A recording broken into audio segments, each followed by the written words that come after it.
All right, welcome everybody in Twitchland. My name's Carlos Lysing, and welcome to episode number 4 of the or the first Betrayal campaign, City of Greyhawk. Uh, go ahead, and I would like to introduce our players today in Twitch. We have at the top of the screen, you'll see Jeremy Brazil. He's playing Rainmar. Below him is Matthew Lazinski, who's going to be playing Brixton. And below that, who's not on our screen right now, who will be joining us in a few moments, is Patrick Hope, and he'll be playing Agrias, the Tenebrous Hand. Now, if you all remember our last session fairly well, I will go ahead and recap for those out there in Richland that weren't able to see us last time. You ended up being hired. Your group was hired by the archaeologists, the Everin family, Donovan and Shauna. And you were waiting for their specialist to come to town from Marner. That would be Calissa. All right, let's do this. There's Patrick right over there, everyone. He's playing, as I said, Agrias, the Tenebrous Hand.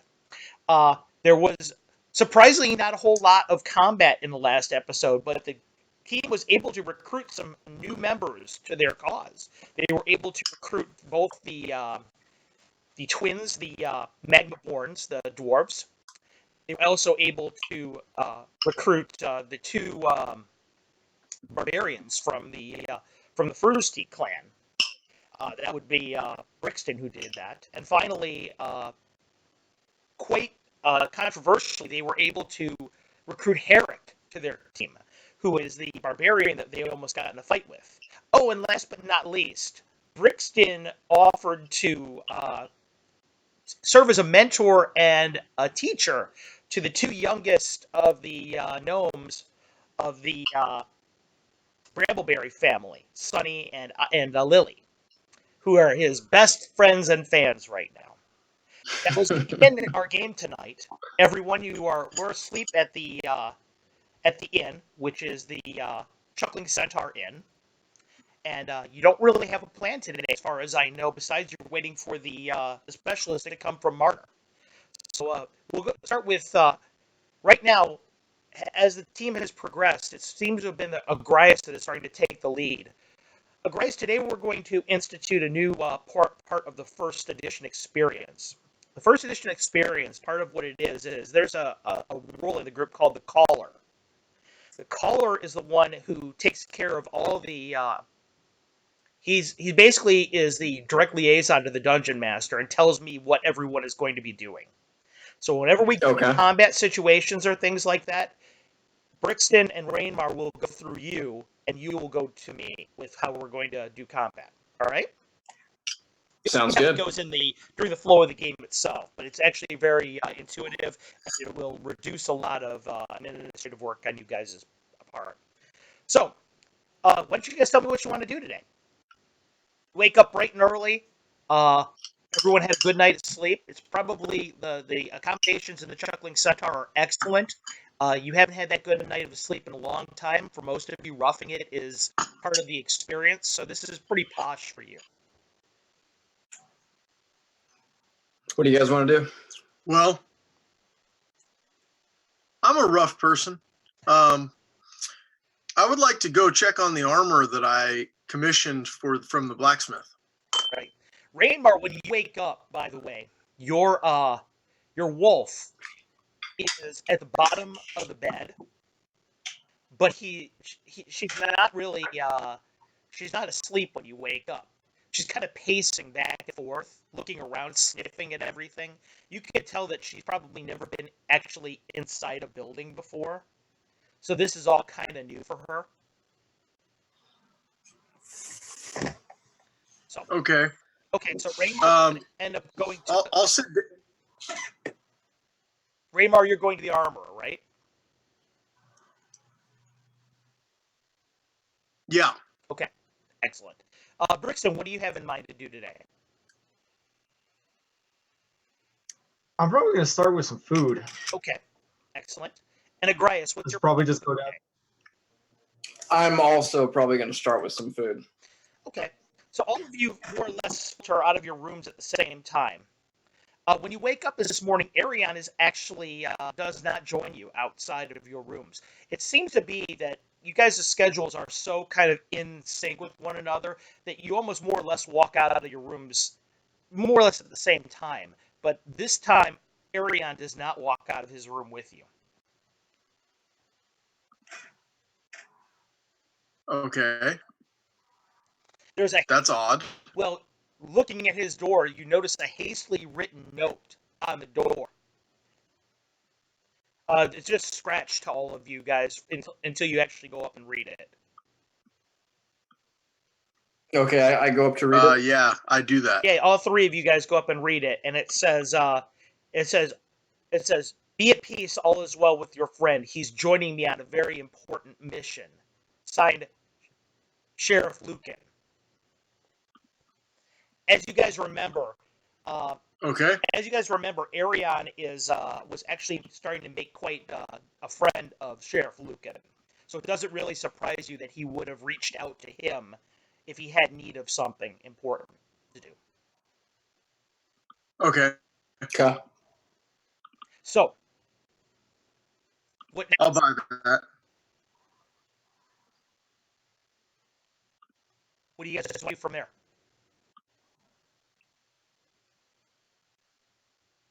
I'm gonna go get my food. Okay. Yeah. You guys all begin down the hallway to the main part of the inn.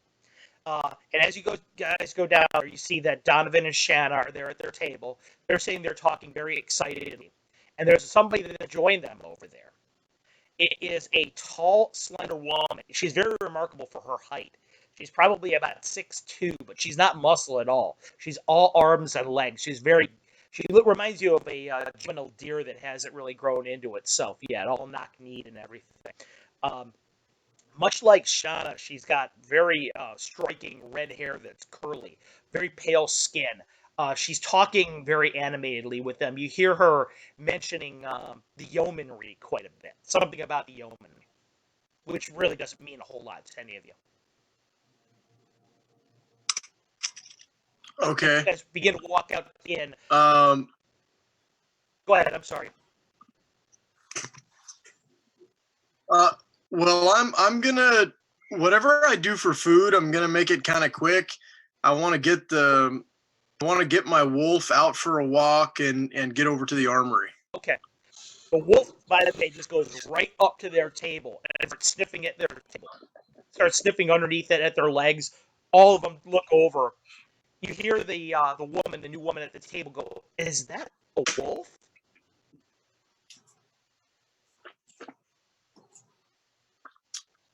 At least partially. They all look at you. The colonel is there with them, and he goes, "Oh, gentlemen, good. I'm glad to see you're here. Please come over. There's someone I want to introduce you to." Although it seems that your wolf dog has already done a good job of introducing herself. He reaches down, kind of looks at the dog, looks over, tosses a piece of bacon from his table onto the floor. The wolf begins to eat. He goes, "This is Calissa Entrati. She's the specialist that we were speaking about that was coming from Marner." The woman puts on a pair of glasses, fumbles with them spectacles, and looks over at you. "Oh, it's a pleasure to meet the three of you." Likewise, well met. She nods. Well, Matt. She nods. She looks over at the colonel. "These are the three that you were talking about, but I thought there were four." There were. He says, kind of looks over at you. "Is your friend going to be coming today?" No, not today. He's on an errand. I see. Very good then. Very good. The three of you should suffice. What did you have luck with the recruiting? Yes. Oh, good. Good. He says, how many do we have at this point?" I believe about 9. He nods. 9 is a good number. He says in some circles he's considered lucky. Indeed. Will you be trying to get more? I believe so, yes. Oh, excellent. Well, Calissa kind of put her spectacles out. She opens up a book. She's What are your names again? I am Agrias. She's writing it very quickly. Agrias. She looks over at you, kind of looks over at your forehead. Oh, my dear. She says, you're a dust blade. Indeed. Shanna goes, okay, everybody seems to know what these people are, except me. Would somebody explain that to me? And Khalil goes, oh, I don't think No. it's appropriate. No, actually, that's his secret to keep. Shanna kind of looks a little bit irked at that, but she just nods. She goes, it's a pleasure to meet you. She goes, I have to Likewise. tell you, I feel safer knowing that you're with us already. Glad to hear it. And you are? She looks over at Brixton. I'm Brixton Beholder's Bane as I kind of do a swoop with my hat. Huh? She nods. Brixton Beholder's Bane. She says, wow, that's quite a surname. She goes, have you ever faced a beholder? Well, I get to tell the tale anyway. I know, modesty. She says, and you, sir. Uh, I'm Rainmar. Rain. And your pup? Well, she hasn't quite earned her name yet. Oh, I see. Nods, writes down. Very good. She closes her book. I'm very, in my line of work, keeping notes and making sure that everything is organized is very, very important. She says. It seems to me that I don't want to keep you, though. It's a pleasure meeting all of you. What exactly is your line of work? Oh, I'm surprised the Everins didn't tell you. She looks over. I am a specialist. I hate to use the word. I suppose I'm a sage, though. I prefer scholar. My specialty is in ancient Sul. Uh, just the subject of ancient Sulese, actually, the language, the culture, um, everything that happened within the area that's now considered the Sea of Dust prior to the Twin Cataclysms is really my specialty. I see. Do they know yet, Colonel? And Colonel shakes his head. He goes, I was waiting for later. Perhaps after they've proved themselves. Oh, I see.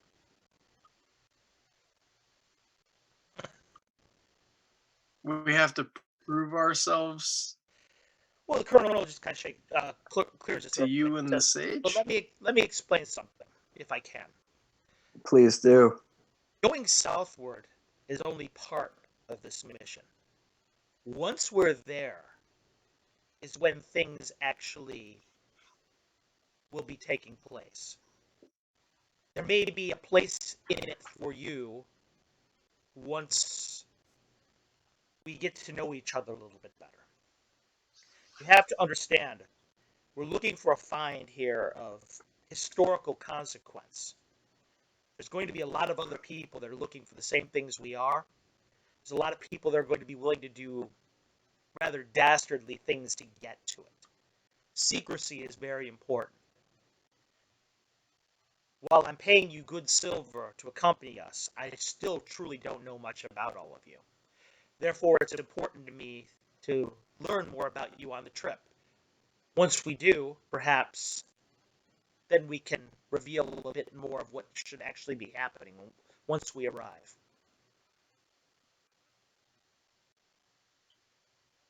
Very well. I hope you understand. He says, it's really, believe me, I don't necessarily like keeping you in the dark either, he says, but I've seen this happen before. Greed, poor judgment of character, many things can get in the way of a successful mission. And I just want everything to go right this time.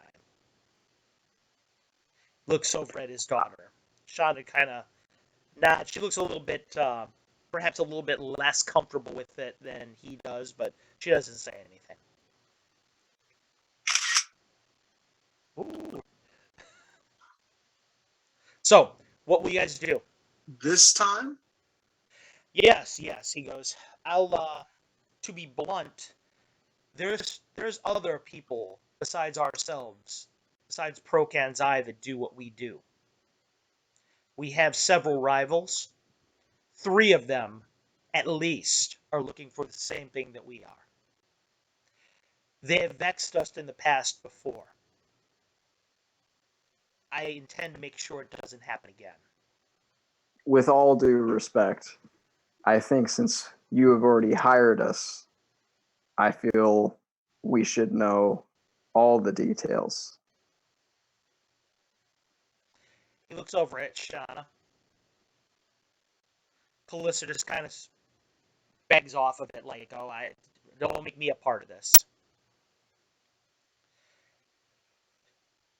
Then Calissa thinks for a second. She goes and she looks at you. She says, "Agrias was your name, yes? Yes, Do you swear upon your sword and your order that I have your trust?" you do. She looks over at them. You can tell them everything. They look at each other. She goes, "I'm serious. You can tell them everything." Donovan takes a deep breath and says, Because he swore upon the Lord. "Sword." He looks over. Not only is it the sword, Okay. but it's That's my sword. Yes. He looks over. Come with me back. all right. Come All with right. me back to our room. He goes, and I'll So- tell you everything. He stands up, starts walking in the back. You see, your pup jumps up on his hind legs and starts eating the rest of his breakfast on the table as soon as he stands up. He looks over at you. I was done with that anyway. Yeah, we noticed. So you guys got to follow him back to the room? Yes. Yeah. All 4. Okay. He sits, he goes to the room, he closes the door, locks it behind you. All of you are in the room. Yourself, his daughter, Calissa is in there, and the 3 of you. And Does Brixton have his brandy that he always needs? No, Brixton hasn't had his brandy yet. You guys haven't worked around this yet. This happened too Okay. quickly. That's okay. So, he starts and says, "Let me take you bit by bit through first what the mission entails, and then I'll tell you what we're looking for." That's fair. The first thing that we're going to do is we're going to go down south. He goes, "We're going to go very close to the Sablewood." Or, excuse me, he goes, "Very close to the wood." It's probably a location about maybe 3 miles away from the edge of the wood. The reason why we're primarily taking you is the area is infested by humanoids, orcs, gnolls, even some ogres. Because as you know, he goes, when the Bone March was overrun, he goes, that area became very, very dangerous. We need to be as far away from Marner and from other eyes as possible to launch this project. We found that area, because it's so dangerous, no one is going to dare come and challenge us while we're on that ground. Of course, we'll have other things to deal with, but I'd rather deal with a bunch of rabble and humanoids than deal with our rivals. These are men and women that have a great deal of money, influence, and power. So, dealing with the orcs and the gnolls, that's primarily why we hired you, is to make sure that while we're doing our work, we're safe. However, you also may remember that I asked you, make sure that when we hire people, it's not just necessarily as guards. We need laborers, we need engineers, we need people. All kinds of skills will be important. The reason being is because we intend on building a headquarters there. That's what all the timber is for. Well, primarily what the timber is for. We're going to build our headquarters there. Again, construction in that area in such a dangerous part of the region, it's going to be challenging because you're going to have to defend the area, clear it out as much as possible, so that our people can build what we need to build. It's going to be largely barracks. It's going to be the kind of rooms that we need to do the kind of research we want to do. But after that, he looks over at Calissa. I think it's time that you speak, Miss Entrati. She kind of fumbles with her spectacles again. The main reason why I'm here is because I have access to a particular magic item of great power. It's a vessel that can also be submerged under the waves. It can explore underwater at great depths. What we plan on doing is we plan on boarding this vessel and going out into the ocean, into the midst of the Solnar. That's why, Shauna says, this is why we've called our project Procan's Eye, after Procan's blue eye, which is the sea itself.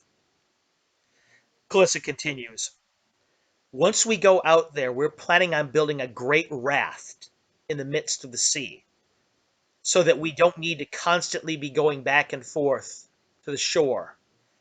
That is where the primary part of our research is going to take place, on the ocean itself. The colonel clears his throat. This is where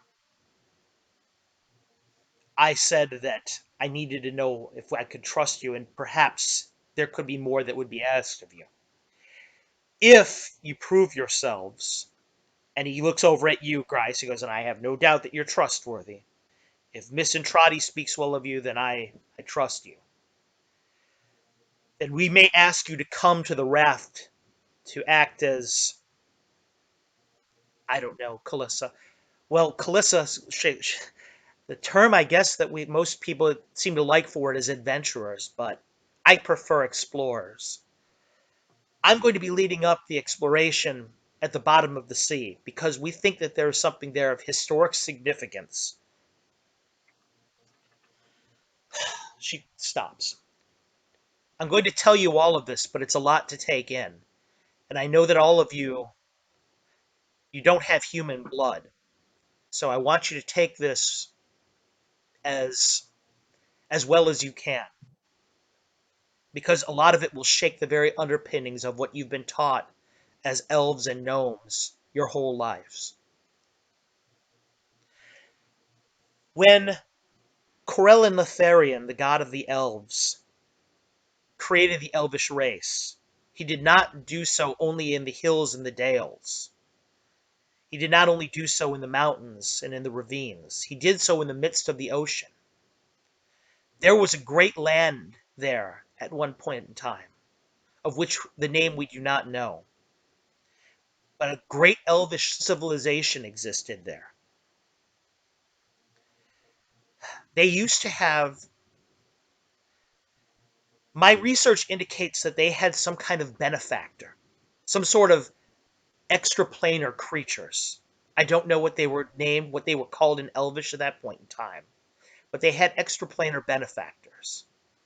But something happened. The relationship between these elves and these benefactors soured. Something terrible happened. The benefactors were cursed, and they became great monsters of the sea. This is how we have things. This is how we have the things that crawl through the depths right now, that of which sailors fear. These elves themselves, without their benefactors, were in turn cursed by the elvish gods. The elvish gods were unimpressed by their lack of hospitality, their lack of care for those who had given their knowledge and their wisdom to them. And so they in turn were cursed. Their entire civilization, their entire island, sunk to the very bottom of the Solnar. But I've learned where it might be located. Therefore, we're going to go to the bottom of the Solnar, and we're going to see if we can explore the civilization.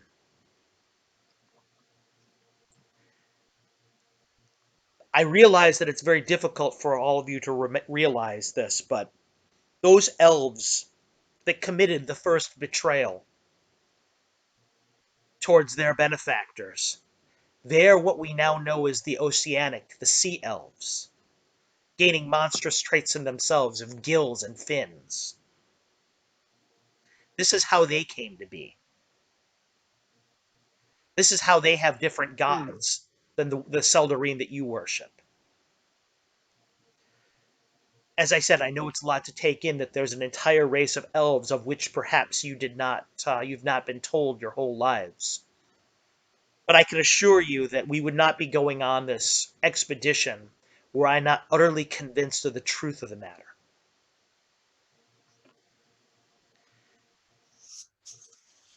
She looks at you all. I understand. She nods.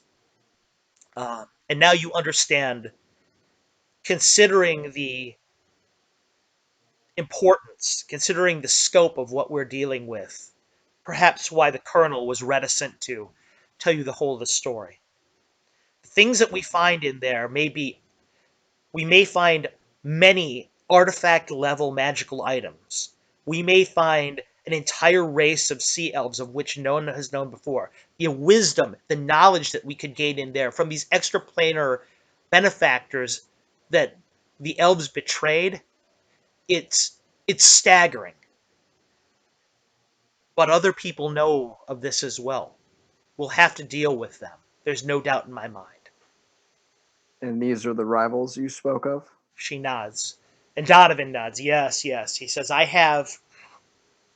He looks down at his leg, points down at his peg leg. He goes, that, he goes, was from Marissa Faranar. He goes, kind of shakes it, kind of knocks on it a couple times. He goes, she has a group of pirates, he goes, that go up and down the edge of the Solnor in search of different artifacts and relics.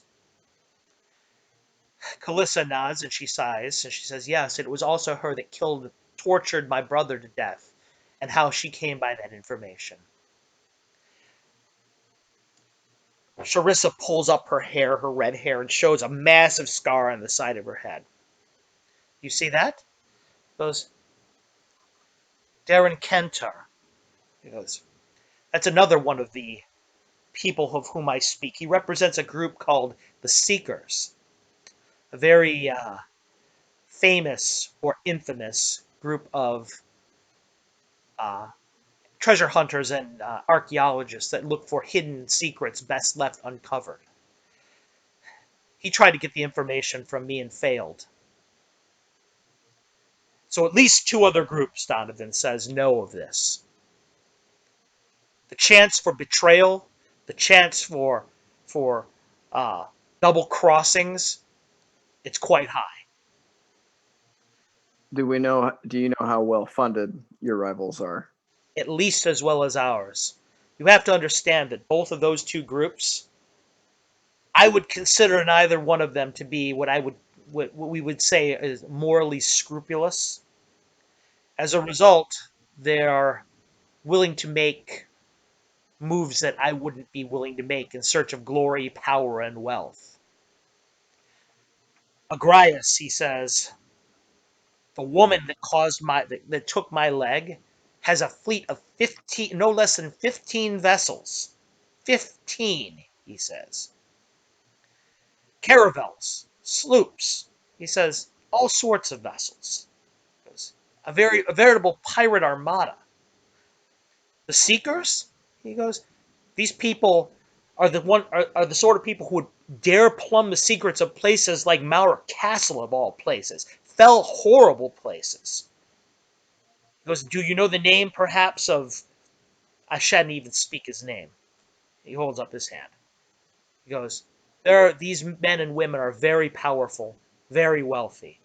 They will seek to our undoing at all costs. I only can hope I've done the right thing by entrusting this information with you. He looks over at Calissa. She goes, I trust these men. If a Duskblade walks among them, then I trust them. Because she looks at the other two. I know that Agrias's honor, she says, if he's vexed by the behavior of those who accompany him, he will not hesitate to slay them, to preserve his honor. Oh, Shauna says, oh, well, I see. I see. Well, hopefully it won't come to that. She goes, Rainmar and Brixton have impressed me as has Arion has impressed me as of being quality humans and elves and gnomes. Rainmar? Yeah. I draw my sword and kill Patrick.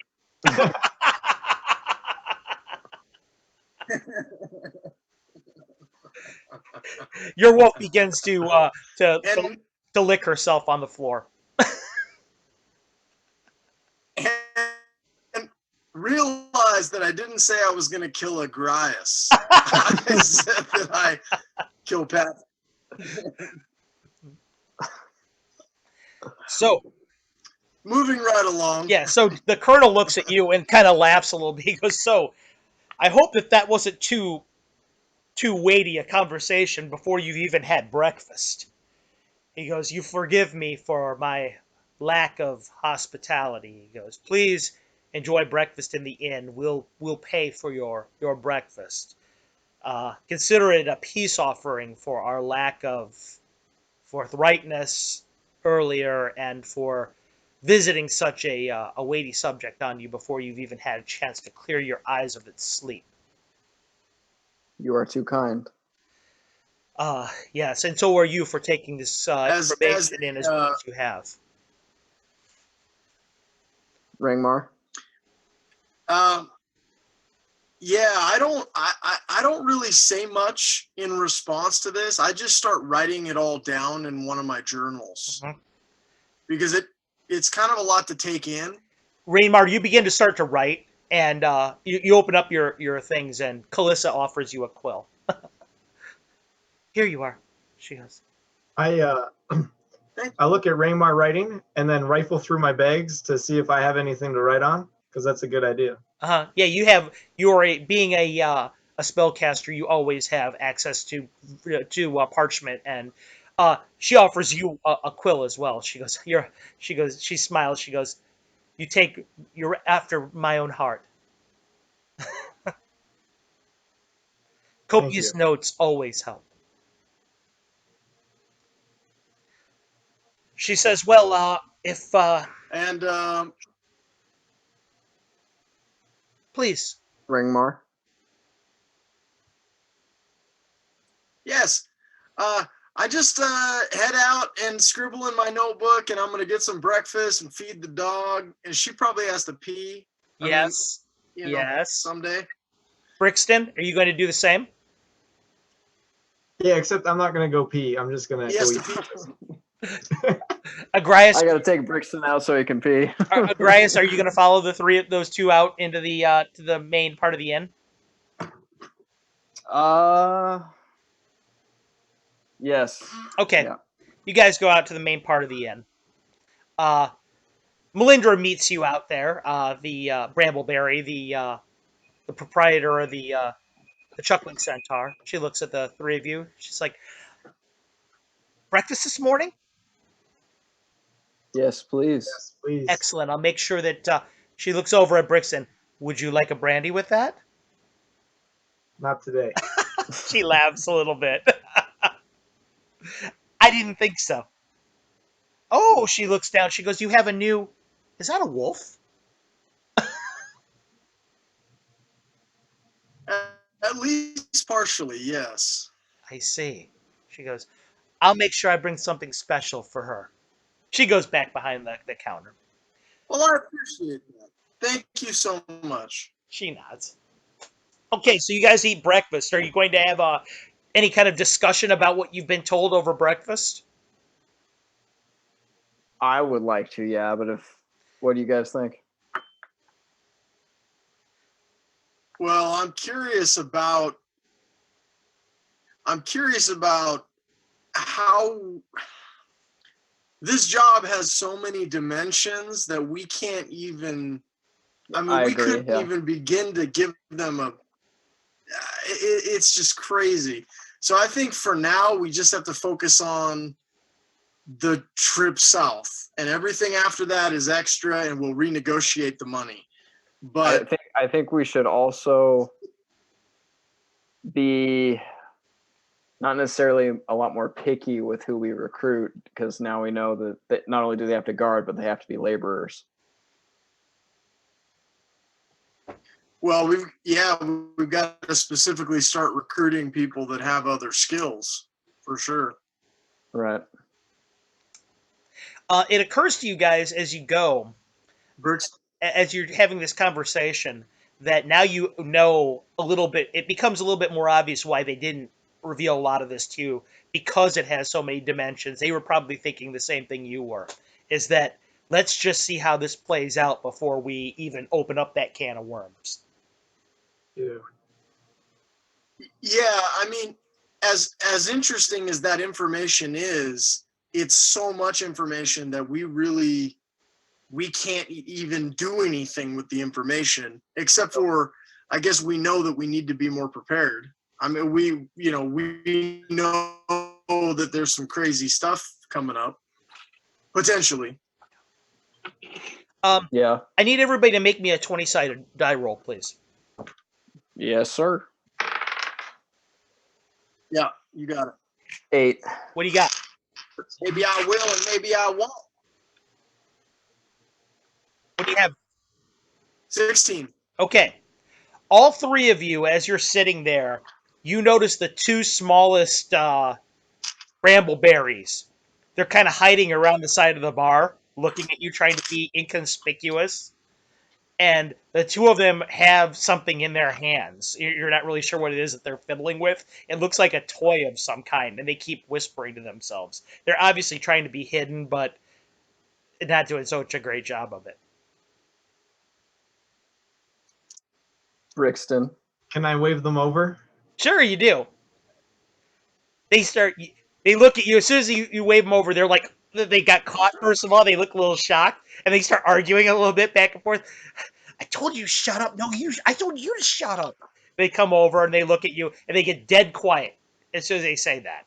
As soon as what they have in their hands, one of them has a pouch, and the other one has a big spring about a foot and a half long.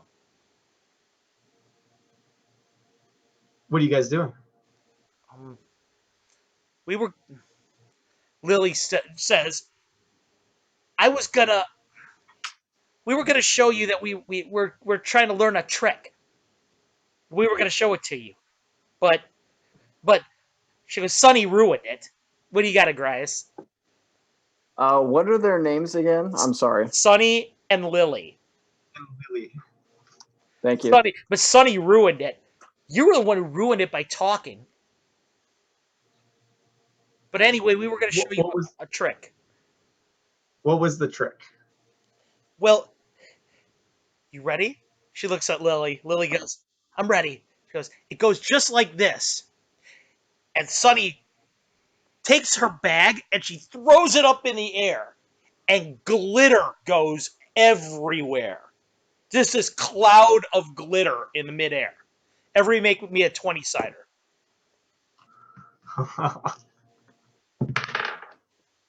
7. 6. 6. All of you guys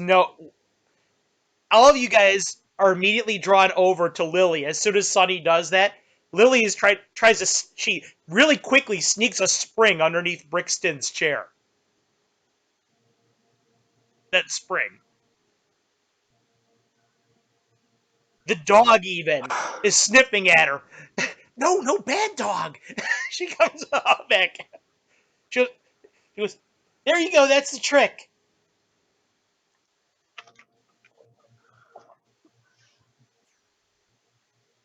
Oh, what was it exactly? Wait for it, she says. And then Lily pulls a string that's attached to the spring, and it bounces up against the bottom of your chair and does nothing. That was supposed to send you flying. Well, Well, we read in a book. I am the beholder's bane, after all. That's right. I guess we should have known it wouldn't have worked on you, being that you're a I great don't scare magician. She goes, well, we learned it. We read this book. She holds up this book. We bought it over at the sundry shop about illusions, and it says you're supposed to have like a big distraction, and nobody will notice what you're really doing. But I guess a spring It's great. big enough. No, that's it. You guys need a bigger spring. It was supposed to shoot you in the air. A lot bigger of a spring. They nod. Well, Matt, are you serious? You're really gonna have these two come with us? Really? Well, Dude, come on, knows, man. Everybody knows the first thing about learning magic is hard work, and we need laborers. It's perfect. Wait. Okay. All right. oh my god. Melindra comes out, and she's got these big plates of food, and she looks up, she sees all the glitter, she looks over, she goes, what in Carl glitter gold is going on out here? They both look up her. We'll see you later, Brixton. They run out the front door. She starts putting down the trays. She goes, I am so sorry about those two. Oh, it's spectacular. They idolize you, Brixton. She says, since you showed up in town, you're all they want to talk about. They say that they're going to go with you on a big trip on some crazy adventure, but I keep trying to tell them that nobody in their right mind would ever take a pair of gnomish children on a big adventure. In their right mind is nobody in their right mind would. So here's your breakfast. She puts it out in front of all of you. She goes, you'll be happy to know that the Everins paid for this for you. So this is no charge. She gives you guys all your breakfast. It's a beautiful thing of eggs and bacon, and there's water sitting there, and there's also a thing of wine. And she goes over and she puts a big plate right in front of your wolf too, and she goes, and that's for the fourth. Since they paid for 4 and your friend isn't here, I decided that the full serving your pup could have. Thank you so much. Oh, it's no problem. And what is it? I'm going to have to get this glitter up after you guys get up. I hope it doesn't ruin your meal. No, it's totally fine. And She I'm looks sure down, Brixton she goes, would be more than I love the taste of glitter. She goes, what in the world is this? She looks underneath your tape. These kids keep leaving their toys out everywhere. She takes a spring out. I'm very Matt, you're seriously joking about bringing them, right? Like, this is a prank? Enjoy your breakfast. And she turns around and walks away. Thank you.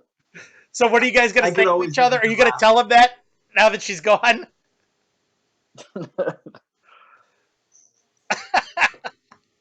Brixton. Agrias, how may I help you? Judge, I draw my sword. Are you going to draw your sword? Okay. Oh, no, okay. All right. No, I just start eating and ask Rangmar and Brixton if they have anything else on their mind on the topic.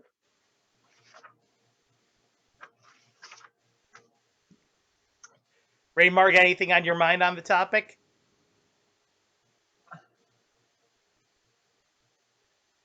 I think he's locked up. Yeah, I'm just having a little bit of an internet connection issue, so I'm... Okay, good. You're back now. You're moving around. I was gonna say you were locked up there, but you looked really thoughtful. Anyhow, Agrias? Yes. What are you gonna do? You said you were getting ready to speak. Oh no, that was me. Oh, okay, Brixton, you were ready to speak? I thought I was gonna see enough elves with you two around.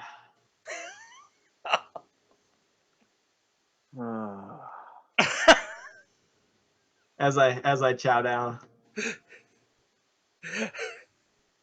Okay, soon enough breakfast is done.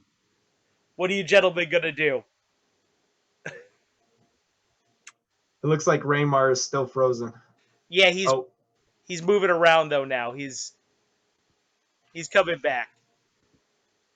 So until he comes back, we'll keep going ahead. It seems like he can still hear us. Okay. Brixton, I would advise being light on the drink, my friend. We must have our wits about us. I think you are quite right, Agrias. Especially since you're going to be playing daycare on this journey. Oh, not at all. Okay. Who doesn't need servants? Nice.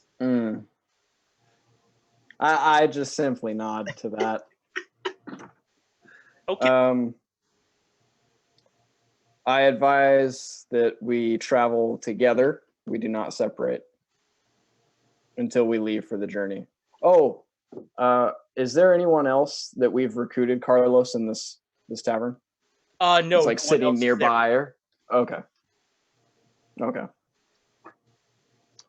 So what will Brixton, you do? is there anything you need to pick up from the?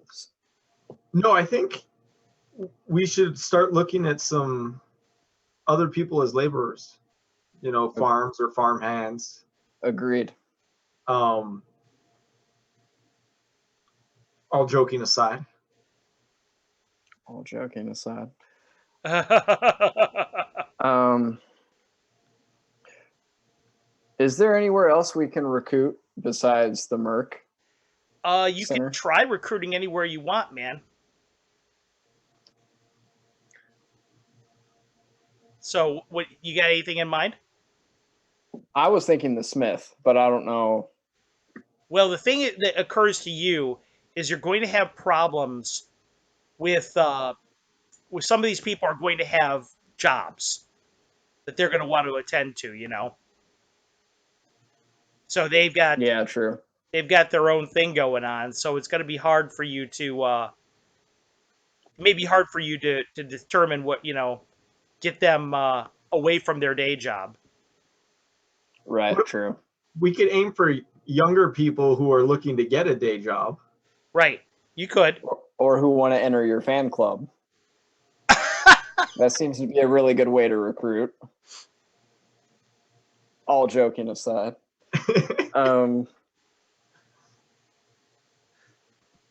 Let's go back to the Mercenary Guild. Okay. So your team goes back to the Mercenary Guild. What are you guys planning on doing? Probably taking a table and sitting. Okay. And I would say look for the company that we've recruited so far. Well, when you get there to the Mercenary Guild, there's some people that are milling around over there, but they're really not. They're not people you've seen so far. You see a pair of humans in there. They're just kind of looking at the boards. Right away, you're able to see Corvus in there, Devinder, the main man, and he kind of waves at you guys when he sees you. He goes, "Oh, hello." He goes, "It's good to see you again." Good to see you again, Corvus. How are you? Good, good. He goes, "Hey, didn't have a chance to tell you guys the other day. Thanks very much for handling Herrick the way that you did." He goes, "You did a pretty good job of handling yourselves without causing. I thought it was going to be a full-scale brawl in there for a minute. So I appreciate that you guys were able to handle that peaceably." He keeps asking no questions problem at about all. you, though. Such as? Oh, just your general stuff. He goes, he wants to know where you're from. He wants to know. I just thought you might want to know that he's doing some research on you. Okay. Well, he could always come to the source and ask his questions. I'm not sure that he's not a little bit intimidated by you. He is part of our crew. There's nothing to be intimidated by. Understood, he goes, but here we are, nonetheless. Except a gnome with a hand crossbow. That stays on your belt, Matt. Okay. What was her name? Solveig? Solveig, yes. Solveig. She's the one that constantly finds Brixton drunk? Yeah, she's the one that constantly finds him drunk. She's the barbarian. Yeah. Okay. Can Okay.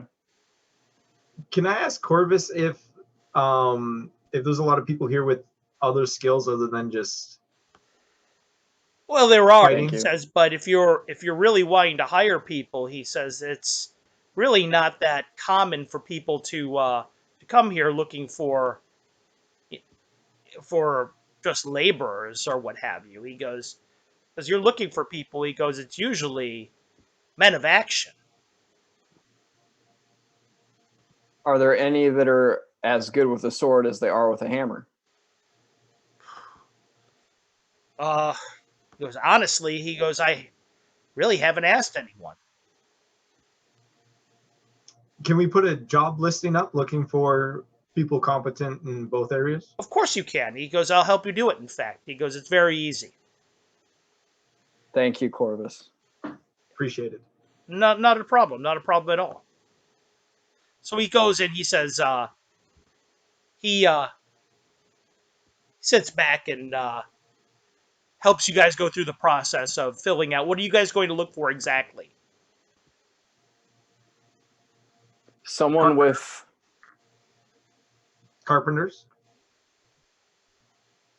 carpenters, laborers, someone good with a blade Okay, he or nods. bow.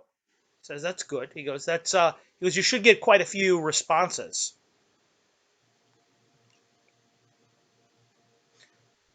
Anything else you'd like? Matt, anything else? Yeah.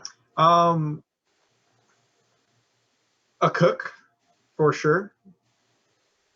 I feel like isn't a bad idea having somebody in charge of food and I'd like both of you guys to roll me a 20, please. Yes, sir. 7. 18. The idea crosses your mind in particular, Agrias, that getting a couple sailors might be a good idea. Okay, I asked him to put sailors on as well. Yep. So you guys end up doing the sailor thing. He goes, well, he goes, at a place like Havrick's Cove, I can tell you right away. He goes that that's going to be pretty easy to come by. He goes, in fact, he goes, the two barbarians you were talking to earlier before, he goes, they were telling me, he goes, that they're quite accomplished sailors. Yeah, I saw them working a lot at the docks. Yeah, I was going to tell you that's where you can find them generally. He goes, the man, he goes, he's not nearly as approachable as the woman. Because she seems to have a good head on her shoulders. Because the man's a little bit rough, but he goes, another thing you might want to do if you're just looking for people, he says that, by the way, as soon as he puts up the sign, there's already 3 people there that are already looking at it. Okay. Yeah, right away. Because these people kind of stalk this place for new postings. He goes, another thing you might want to do, he goes, is just walk around town. He goes, you'll notice the mercs right away. He goes, there won't be a question who's doing what.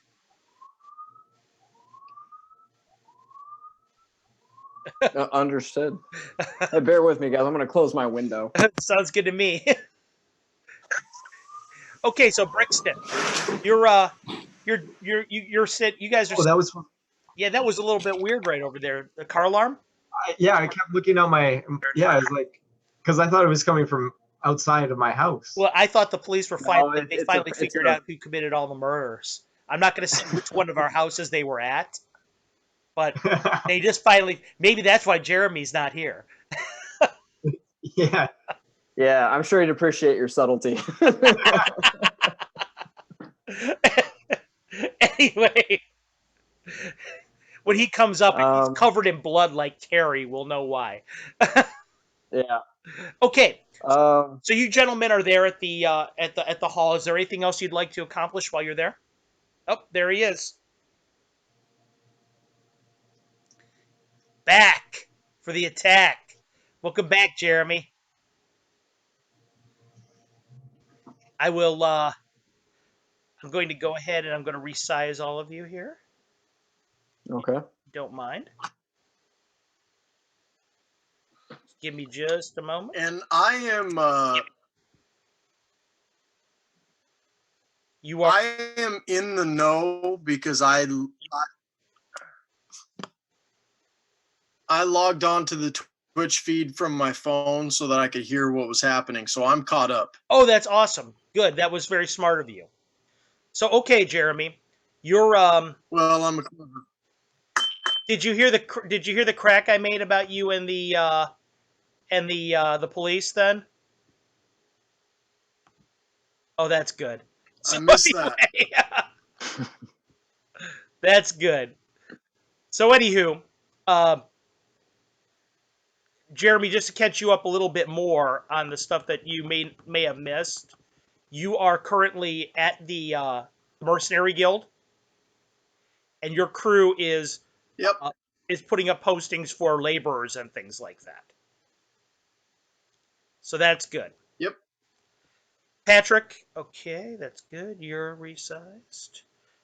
Yeah, one of the things about this mask I'm using right over here is that once people come and go, things end up getting a little bit thrown out of whack. But that's okay. Is there anything else you guys would like to accomplish while you're there? I think that pretty much. I think we achieved everything we wanted to in Okay, the there. three of you then are on your own. What do you guys want to do for the day? Probably head to the blacksmith. Blacksmith. I know. Okay, since you guys are starting to go to the blacksmith, you're heading back there. Jeremy, you're noticing that your wolf is acting kind of weird the closer you get there. Weird how. As in, like, she doesn't necessarily want to go. It doesn't look like. Mm. It's almost like you're having to drag her the whole way. I pick her up and carry her. Okay, well, she starts to whimper a little bit, but there's nothing that she can do pick her up about and it. carry her. There's nothing that she can do about it. So, okay, everybody's back to resized. Okay, so you guys end up getting there. Jeremy, why don't you make me a 20-sider? Yep. That's 13. You can tell you're getting the impression that she thinks you're taking her back.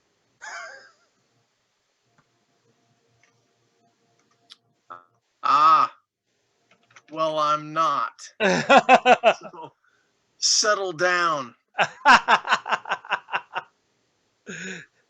So yeah, but she doesn't know that. I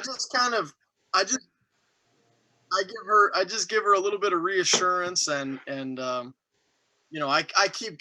just carry her. Okay, well you carry her, and eventually, as you carry her, she stops being so nervous about it. It seems like everything seems like she's cooling out a little bit.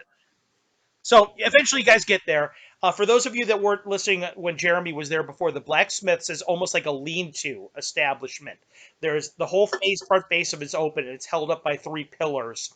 It's a wooden lean-to. You can see the forge in there glowing. He's got a piece of metal and a vise that he keeps hitting with a hammer. He's missing an arm, and he's got some bad scars on his face, obviously from his line of work. As soon as you guys get on the property, dogs start barking. You hear a couple of dogs start barking. He looks over, he sees you, he kind of waves with his hammer. He goes, "Oh, my friend, come here." He goes, "I have something for you." He goes, Okay. He looks at the other two. He goes, "I see you brought some friends this time." He goes, "I hope they don't want armor too." I hope not. He goes, "Good." He goes, because they've got just a couple recent commissions. So says, "Why don't you come in here?" He goes and bring. Oh, really? What kind of? He goes, "Well," he goes, "it's really odd." He says, "I have somebody has a. I'll show you." He comes over. He hands you this piece of parchment, puts it on a table. What he shows you is this device. It's held by a spring, and it's 2 pieces of metal that are like a wedge that go onto a screw. Brixton, why don't you make me a 20-sider? 17. That's a thief's tool. It's used to open windows from the outside. Because I've never seen anything like this before. He goes, but he goes, it's what they wanted, and they're willing to pay some good coin for it. Who commissioned it? Oh, he goes, I don't even know your three names. He goes, I don't take names. He goes, it was a tall man. He goes, he wore a heavy cloak, probably heavier than I thought it looked like it might be a little bit hot for the season. He goes, real bushy eyebrows. He goes, you'd recognize him if you'd see him. When's his commission due? He says he wanted it as soon as possible. That's what I'm working Okay. on right now. As an aside, As- yeah. can you make me one? What, the same thing I'm making right now? Yeah. He goes, sure. He goes, I can make you one. He goes, I'll charge you the same price that the man, the other gentleman was paying me. He goes, he's paying me 15 gold to make it. He goes, so that's what I'll charge you as well. Fair? As long as I get mine before he gets his. Done. He goes, but only because you're a friend of his. He goes, he points at Raidmar. He goes, he did me a great favor at taking that wolf. He goes, that wolf dog. He goes, but I have to admit, I didn't think you'd be carrying her all over town.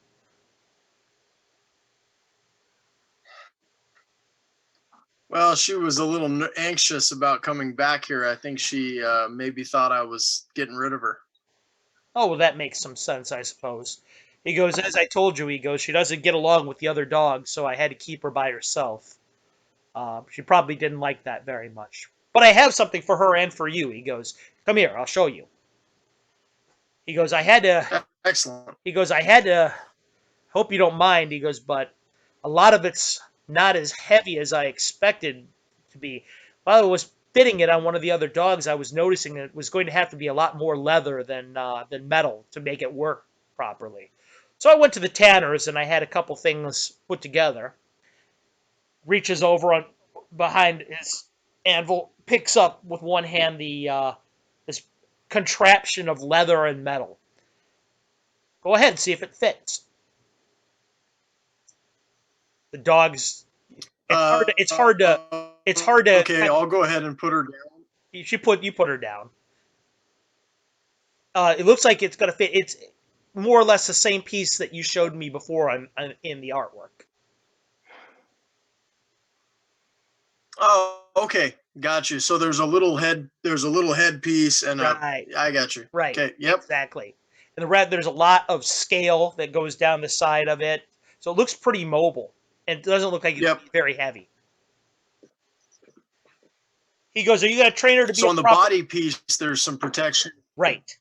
He goes, "I think it'll do a pretty good job." He goes, "I expect to be especially good against slashing weapons like your axe or your sword. If it takes a glance from an arrow or something like that, it'll probably be pretty good against that." He goes, "I'm not so sure it's going to be great against things that are penetrating weapons, though, like a spear or a direct shot from an arrow. So that might be a little difficult." He goes, "But then again," he goes, "you have to make some sacrifices." He goes, "A man of war like you, I'm sure you understand."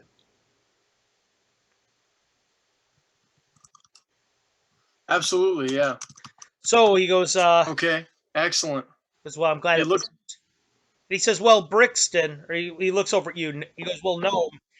He goes, "I'm almost done with this piece right over here." He goes, "If you want this one," he goes, "come back in about an hour and I'll just give you this one." Perfect, thank you. Nods. Okay. So, does anyone else have any other things that you want to accomplish here at the blacksmiths? That was it for me. Okay. Agrias? That's it. Okay. So you guys go ahead. You're walking away from it. Jeremy, are you going to keep the armor on the dog? Yep. Okay. The dog, she's kind of running in circles trying to sniff at it a little bit, like she's trying to reach her head around and getting used to it. So, okay. Yeah, go ahead. Keep talking.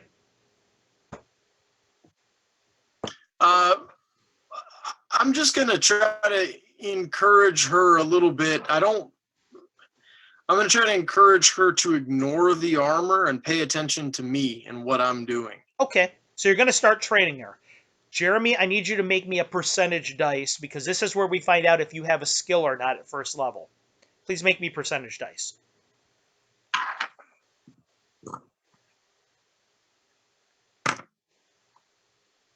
47. I need you on your sheet of paper, on your character sheet, write down animal handler. You have got that's your secondary Animal skill is animal handling. Okay. Okay. So where are you guys going to head next?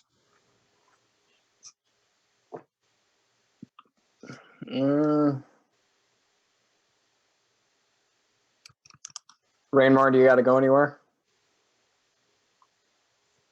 No, I just my objective here is going to be to train the wolf dog a little bit with the armor, and then I'll probably end up back at the inn writing some letters toward the end. But Okay. And you, Brixton?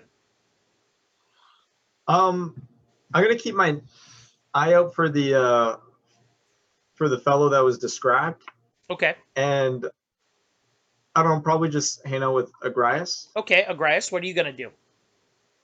I am also going to be looking for this guy, so it's good to have Brixton with me. Rangmar, are you going to tag along, or are you going to go with your wolf? I kind of want to focus on training the wolf because I think she'll be an asset. So I need to have some kind of an incentive, like, snips of bacon or something that I can train her with. Sure, of course. So while we're looking for this guy, I'm trying to make it so we're not separated. Mhm. So we can go and get some chunks of meat to help you. Okay, so you guys are going to your way towards the inn. Coming down the way, coming right towards you, down the middle of the street, is the druid that you guys met over at the Nereid, the Blushing Nereid. She's walking right towards you. Okay. Looks like she's got something to say to you. Greetings. Can you remind me of her name? Yeah, her name was Elin.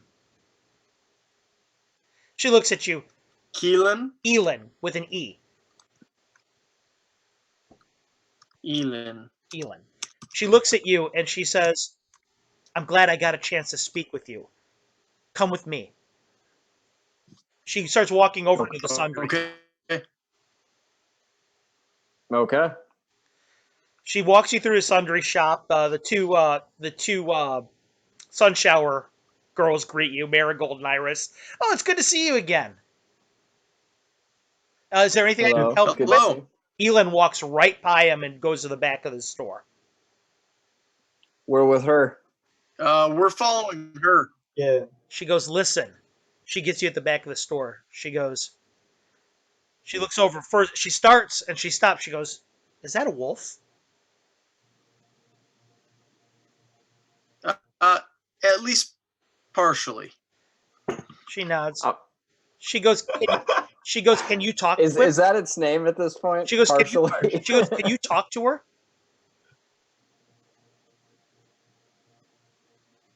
Well, we have an understanding. Not what I meant. She reaches into her pocket. She pulls out a sprig of mistletoe. Pulls out a big, like a hip cask of beer.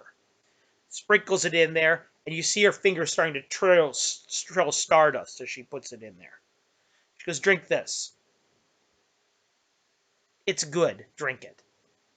Excuse me? She goes, "Drink it. I'm talking to you. Listen, I'm not Bricks. Drink the I'll drink beer. it. I brewed it myself. It's good. It's Wenta's own vintage." She goes, "It's a blessing to drink this." All right, You're starting to drink it? I got it. All right, I'll drink Actually, the fucking it thing. is really good beer. Puts a top back on it. She goes, This is great. she looks at you. She goes, "Can you talk to your wolf?"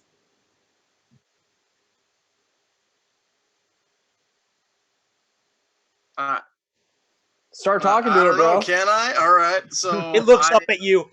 You two, Agrias and What's up, Brixton, baby girl? hear the thing bark. It looks at you and says, I can understand you.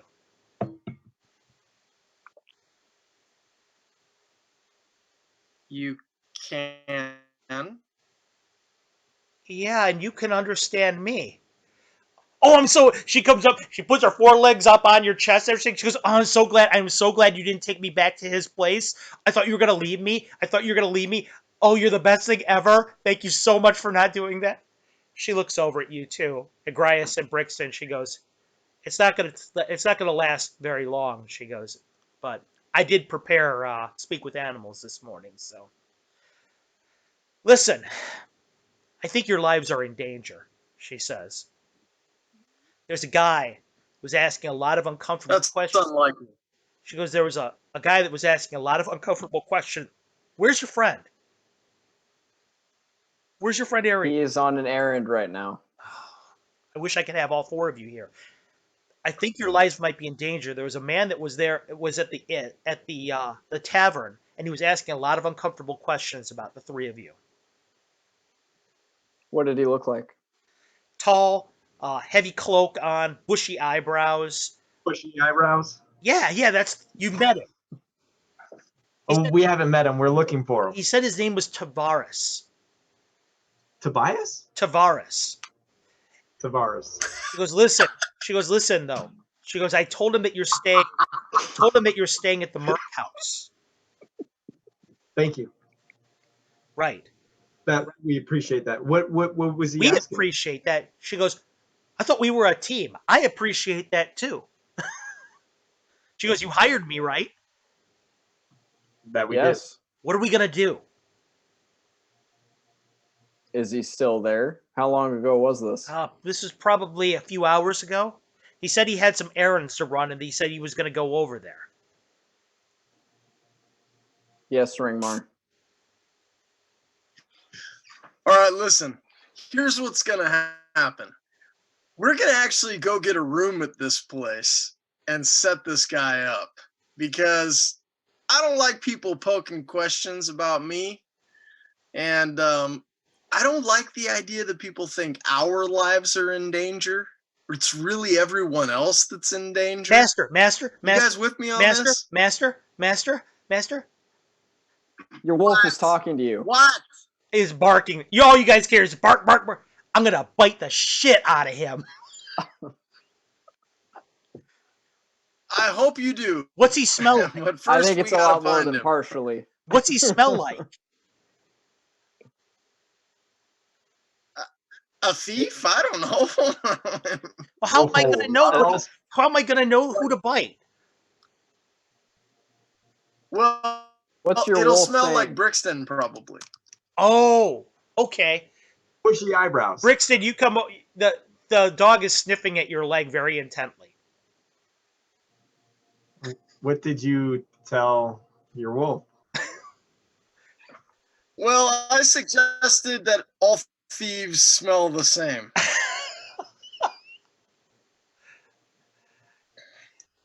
Elin just shakes her head. So, All right. So here's what I say you guys do. If you guys want to get a room at the inn, maybe you guys don't want to be the ones to book it. Maybe you want me to book it. that's true. That'd be great. Right. I'll go there and I'll book the room. How are we going to relay the information about what number it is? What number? Yeah, what number the room is. Because I've got to get this information back to you. Where should we meet? I think the idea is for us to book a room there. Right. I was going to book it in your names, is what I'm saying. Oh. That way, if he tries to set something up, he gets an empty room until you're there and ready to go.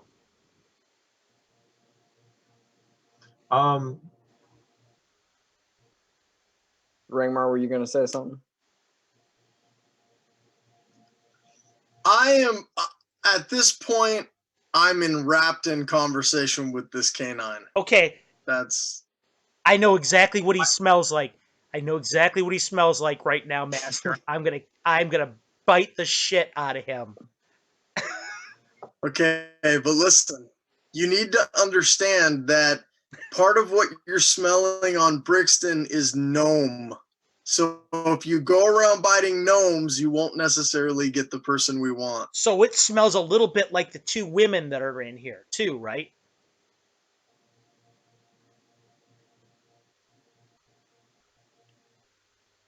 The sun showers that run the shop.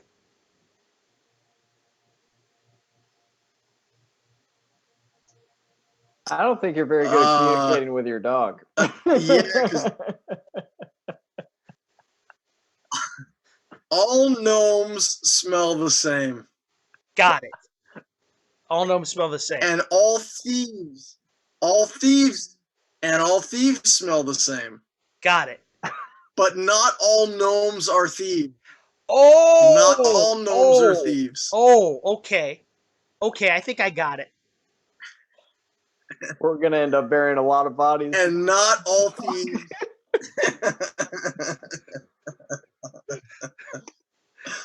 I think I got it now. You've got a lot to learn. You got a lot to learn. But you're really smart, Master, so I'll just do what you say.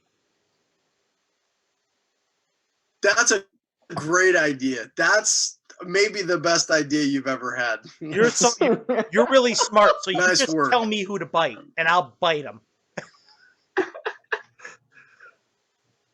I'll tell you what, when I want you to bite somebody, it will be either very obvious or I will give you a signal. Right, what's the signal?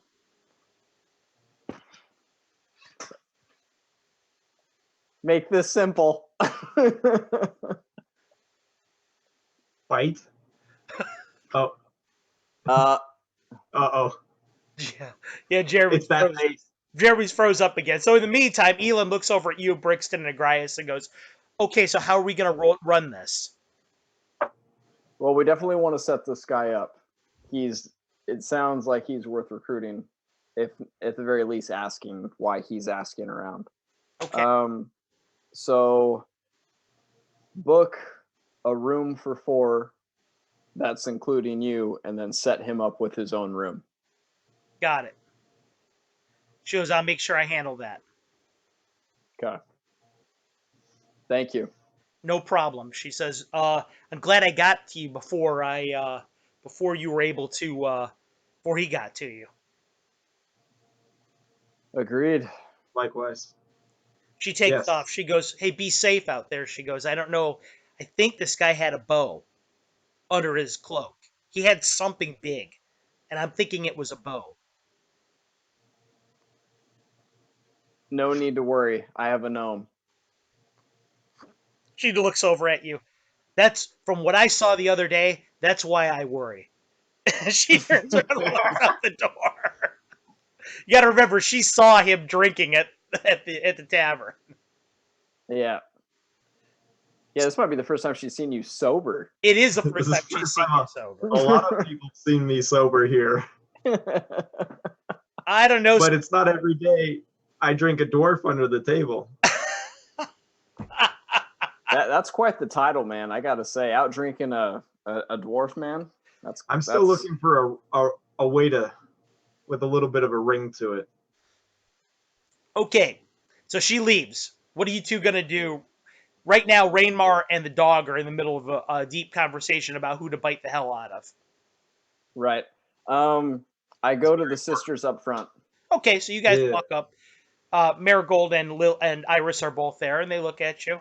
Oh, welcome back. Your friend doesn't say much. Which friend? Referring obviously to Elin, who just walked right back out of there. Think of quality versus quantity with her. I see. Well, she's one of those weird druid types anyway. She goes, I haven't really met too many of those before, and you hear stories. But what can I get you? This is a rather out of place request, but I was wondering if you have any tea that I can take with me. Tea? Well, she goes, that's my sister's specialty, actually. She looks over at Iris. Specialty? She says, "What kind of tea are you interested in?" Uh, Something sweet, something bitter, something perhaps illegal. She, hopefully. Um, a little on the bitter side, more of the earthy tea. oh, she says, "Well, I don't know if your friend Brixton here has told you anything about gnomish tea before, but we have something quite like that we actually it's a mushroom based tea. It's quite good though." Okay, She goes, "I'll go and fetch it." thank you. Because, like I said, she goes, Iris loves her tea. So she goes, "Have you had any luck in town with your what you're getting hired?" We are A indeed. lot. We've already recruited several people. Oh, that's excellent. Oh, Oh, so you're doing the hiring. I was under the impression that you were all adventurers and you were going somewhere. I didn't know you were the one that A was little doing bit the of both. hiring. It's a little bit of both at this point. She goes, "Oh." She nods. She goes, Can "I think that can I? Yeah, go ahead, Brixton." Has anybody came by with a big heavy cloak and bushy eyebrows? That's exactly what I was ready to tell you. Is that I think there's somebody here who wants to try and get hired by you. He came by asking for you, and he had, you know, he was a human with big bushy eyebrows. I figured that that was who we were talking about. So This guy must have the bushiest eyebrows in all the land. I mean, the fact that that's the first signature, I mean, yeah, okay. yeah, Bushy eyebrows. he was asking questions about you, and What was? Who in particular? all four of you actually. He goes, your By other friend name or too. by crew? Yeah, he said, but she looks over at Brixton, and in Gnomish, she looks at Brixton. She goes, but she says, Iris and I didn't say a word about you. She goes, Appreciate that. we know how to look after our own.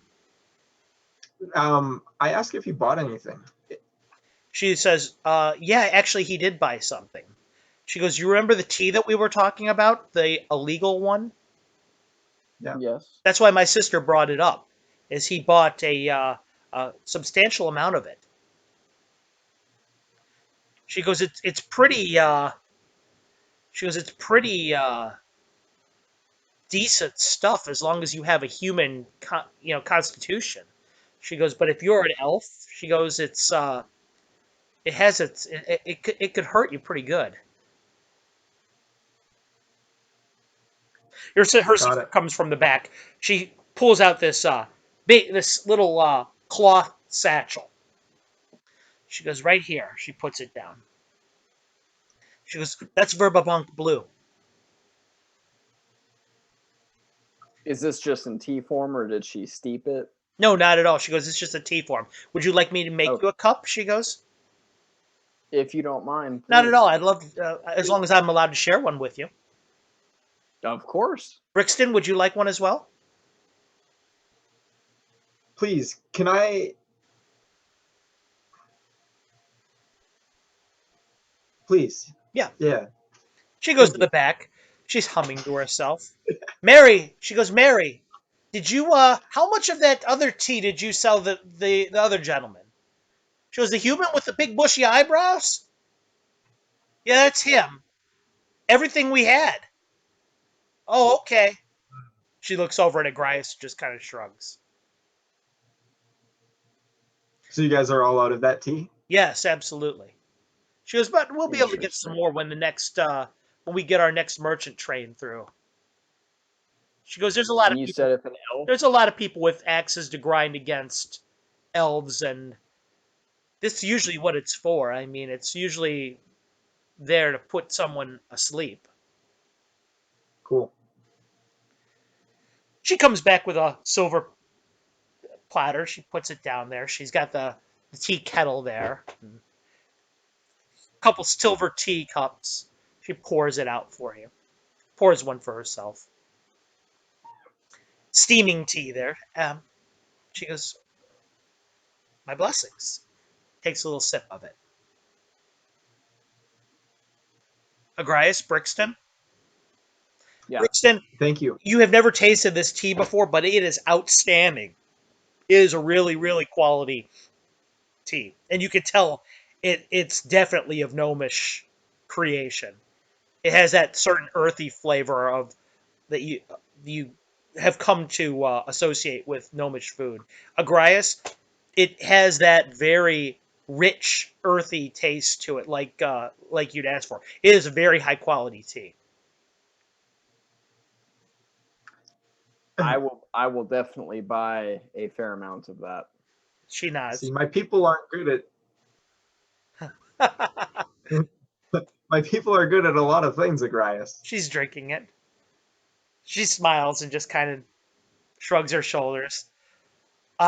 She goes, one of them, I hope, is being able to tell when there's poisoned tea on your table.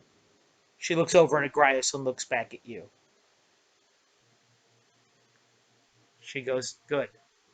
She goes, I don't know too many elves in this town besides you two. You. She goes, your friend that's not here, and the money changer. I've already tipped off Tenevri that it was sold, though. So that leaves you two. Be very careful. Yeah. I appreciate the information. Thank you. Did you get any other information about where he was heading? Oh, I think he was heading to the mercenary hall. Or no. He said he had to stop at the blacksmith's first, I think. How long has it been since we were there? Probably about a half hour. Okay. Okay. And he's back. All right, so you guys have had the conversation with the Sunshower sisters. You've got your tea, Rain Agrias. Your tea ended up costing you 3 gold.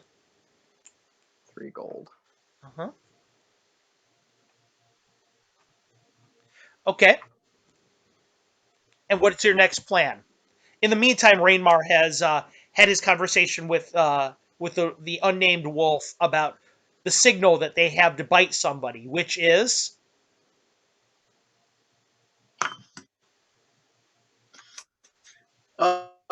which is like this. okay. That's a signal. All right. That's the universal signal. This is for choking. This is for bite the hell out of somebody. Okay. So Raymar's had that conversation with the wolf. The wolf seems to understand it pretty clearly. What are you guys going to do now? We're gonna Raymar, walk. while you were gone having this conversation, uh, Agrias and Brixton bought some tea. And they got information that the man with the bushy eyebrows bought some tea that's poisonous to elves. So, Okay. what's the team's next plan? Head to the blacksmith's to see if he's there. Okay. So 3 of you guys walk over to the blacksmith's. You can see from the lean-to he's working on the tool. And as you guys get there, he goes, "Well, you're back a little bit early." He goes, "But I work pretty fast." He says, "Here's your tool." He looks over at Brixton. Just for logistics, how many silver pennies in a gold crown? 20. Okay. He goes, "Here you are." He goes, "That'll be 3 gold." Or, excuse me, 15 gold, 30 gold. Which one was it? 15 is what he said. 15. Okay. I give him 15 gold. It's And then pleasure to do I was like, business how much? with you, my friend. Thank you. Hey, master. Hey, master. Hey, master. Master, Yeah. I'm not freaking out. I'm totally not freaking out this time because I know you're not bringing me back.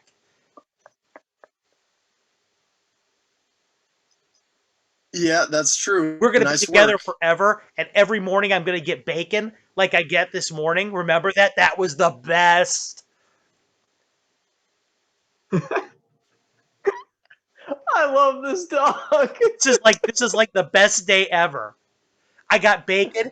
I got a cool new thing. I don't know what it's called, but I'm wearing it right now. And it's really hot and sweaty, but I like it a lot because you gave it to me.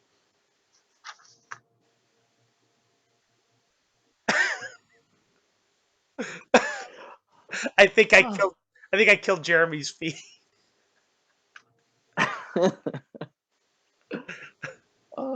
So Brixton, he goes, so he gives you your tool. He goes, I'm going to start working on the other guys now. So, well met. Thank you. Well met. So where do you guys go? Hey, has he been back since? No, I haven't seen him since. Off to the Mercs we go. He's Yeah, the one. He's the one that's dating the elven banker lady, right? Mm-hmm. Now, do we tell him what he bought, Patrick? What do you think? Yeah, tell him. I let him know that. I'll tell him that this is a tool for opening windows from the outside, and that he just bought a lot of tea that's poison to elves. Elves? He goes, you're sure about that? We think we're the target. How do you know this? We just talked to the sunflower ladies, sunshower ladies. And you think maybe he's going to try and break into Tenivri's house tonight? No, we think he's after us. Oh, he looks over at Agrias. Huh. Tibri is also... Look, he says, she seems like a nice lady. I'm going to tell you something. He goes, okay. I'm an honest man. But I don't take kindly to threats against people I care for. The tool that I make for him, that screw that holds that thing together. Thank you. He smiles a little bit. Says, you'll have nothing to worry about that. I appreciate what you've said. He goes, we're going to make sure that, because you want me to tell Sheriff Lucan? No, I think he's away on business right now. Oh. This is a matter we'll have to handle ourselves. We're the new sheriffs in town. He looks at you. Do you actually say that? Are you kidding? Oh, yeah, of course. There's Ray. Now that I'm back, I killed Bricks. Yeah, man, you're having a big time with your connection right now, but that's okay. Anyway, don't kill me. Going back to your wolf, did you hear what she said about the armor? I did. Okay, good. Yes, this is the best day ever. Because awesome. Well done, brother. Yep. Okay. This is the best. It is. This is the best day ever. And it keeps getting better. Because I'm going to get to bite somebody later, too, and I'm not going to get in trouble for it. It's true. You're definitely not going to get in trouble as long as you bite the right person. I remember the signal. It's when you make that little thing with your hand, and it looks like a snake. That's the one. Right. And then I'm going to have bacon tomorrow morning again. You don't know that for sure. What? I don't get bacon every morning from now on? We might have pancakes instead. Oh! You don't know that for sure. This dog started to roll on its back, Agrias Brixton. You don't know what he's saying because he's barking at the dog. But the dog seems like it just is loving life.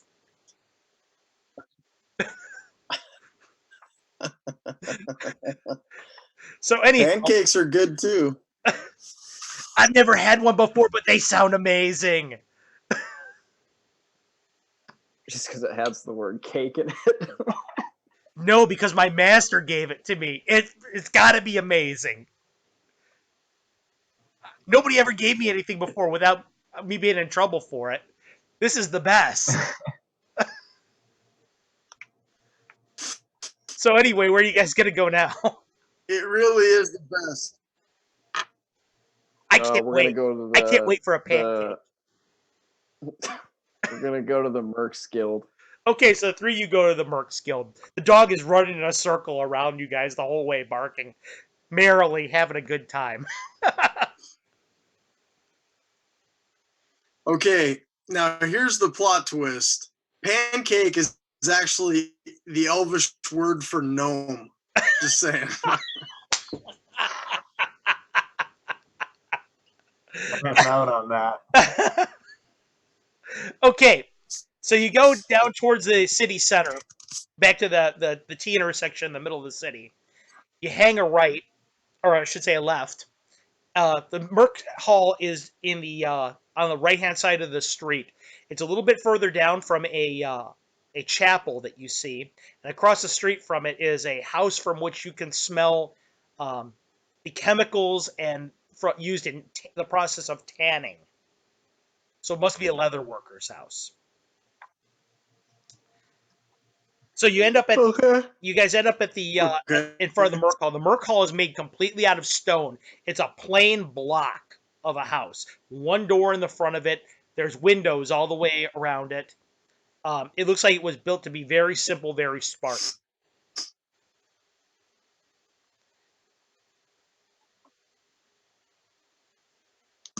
What are you guys gonna do? We didn't tell Elin to wait for us outside or not? Damn.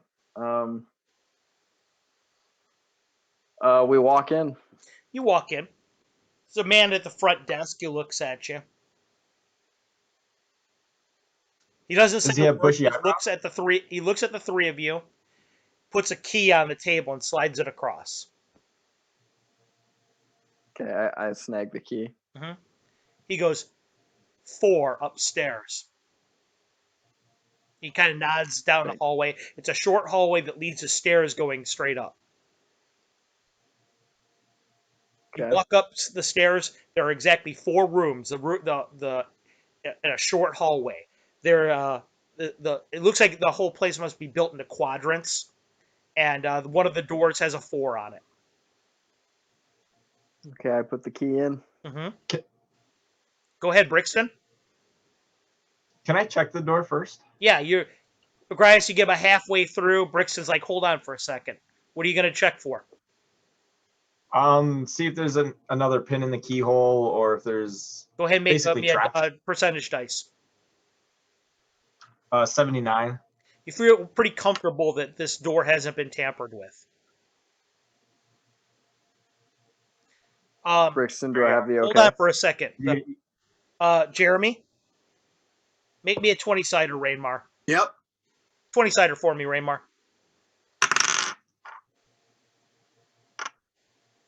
Okay. Master? Hey, Master? Hey, Master. Yep. The nice woman. Yes. The nice woman from the place with the tea. She's in there. I can smell her because she doesn't smell like a gnome or a thief. All right, open the door. Okay. Is anybody else in there with her? Not that I can smell. Definitely not a gnome or a thief. All right, open the door. All right, I open the door. Okay. You open the door. As soon as you open the door, you're waiting for her. You see Elin around the corner. She's got a friggin' massive club in her hand. It's all studded up inside with brass. She's like, it's just you. Yeah, there's no need for that right now. Well, you never know. You would have missed me anyway. All right. Because I'm short. It went over my head. Don't mind him. She watches you guys. You guys all walk in. Elin looks at you. Did you see him yet? Not yet. All right. But apparently he's been asking multiple people around town about us. Same kind of questions, the kind that make you think that he's coming after you? That, and he also purchased illegal tea that is harmful to elves. And let's not forget thieves' tools. She covers her mouth for a second. That's why he asked me. He asked me if we brewed tea at the tavern. He specifically asked me that.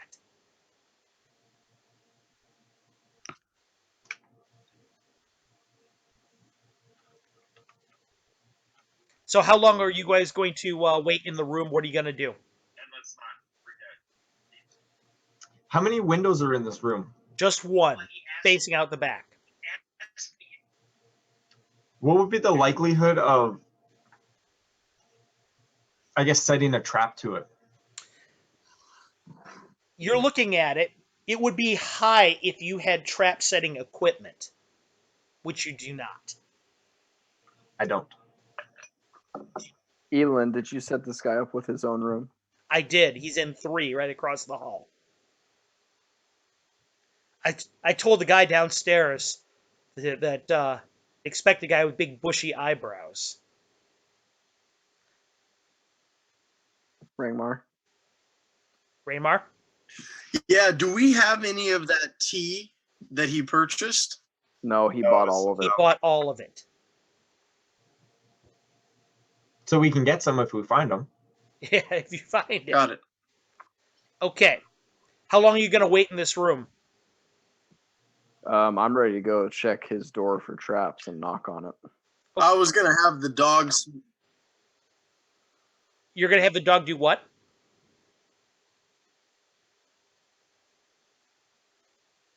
I was going to have the dog smell the tea and then try to find somebody based on that. Right. But there's no sample of it. But Brixton, you're going to go check out the door with Agrias? Oh, well. Yeah, moving on. Yeah. Okay, Brixton, I need you to roll a percentage dice, please.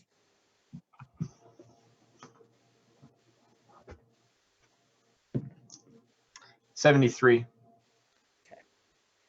You don't think that there's any trap on there for the longest time, and then you find something that runs right in the seam of the doorway. This little brass plate. It looks like it was set from within the room.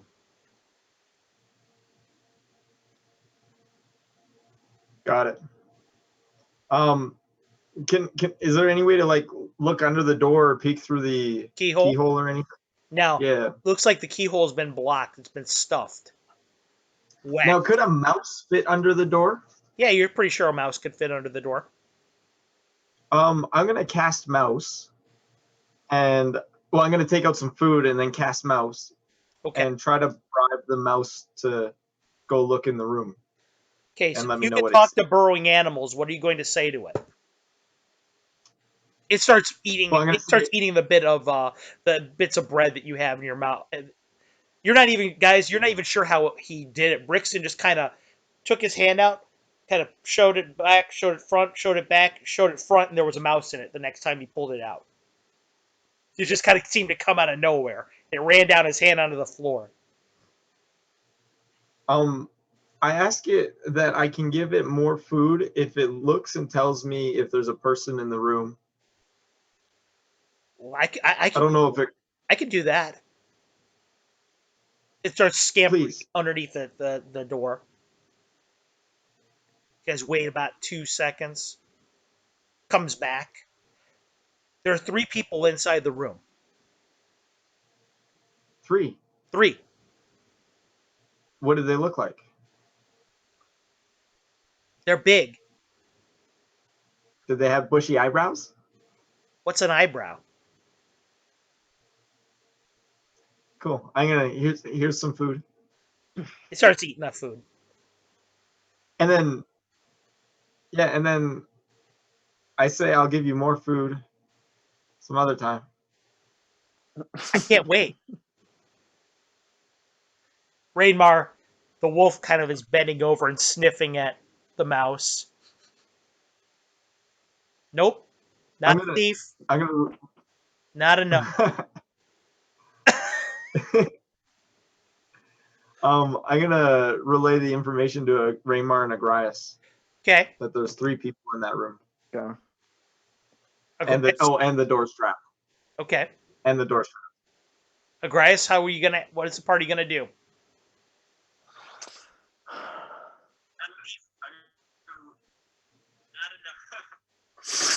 I'm tempted to just knock on the door.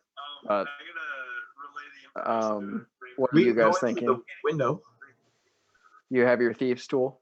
Yeah, I got one of those thingies that. Mm-hmm.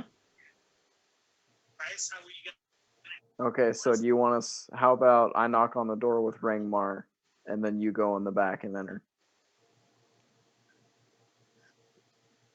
No, probably not. I don't like this. No, because I don't want to be stuck in there with 3 of them. Right. I was thinking about having you work on the window while I knocked on the door and distracted them, and anyway. No, all right, let's go. Grace gonna knock on the door.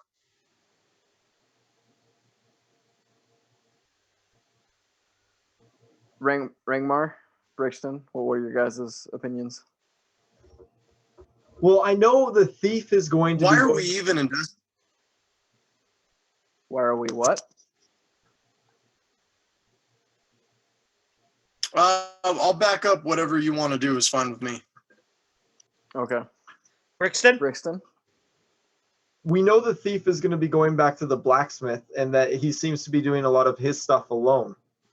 The guy with the bushy eyebrows. I mean, it might not be a bad idea to take him out one at a time. So you want us to wait on the street corner at night and cap the sky? Or during the day.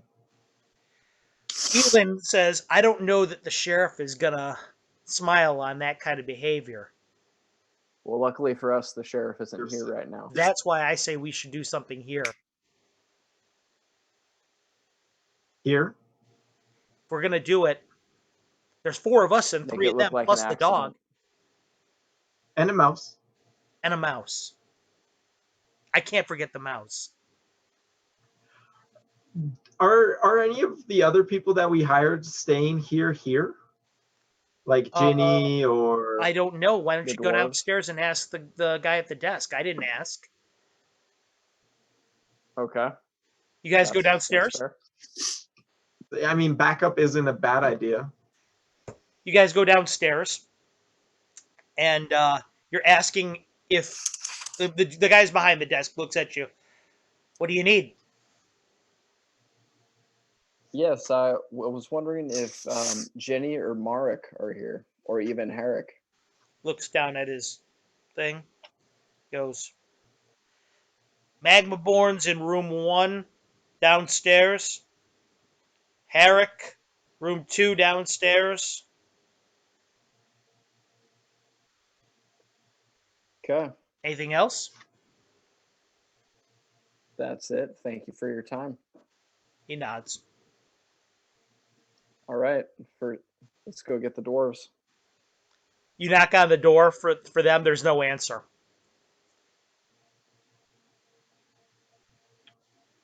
What about Herrick? You knock on the door. I'm coming. Door opens up. Looks. Oh, it's you 3. We ready to go? Even better. Do you have your weapon ready? Reaches behind his back and taps his battle axe. Always. What's good, the job? Man. Follow us. Looks at you. He goes, this doesn't sound like it's part of the job you guys hired me for.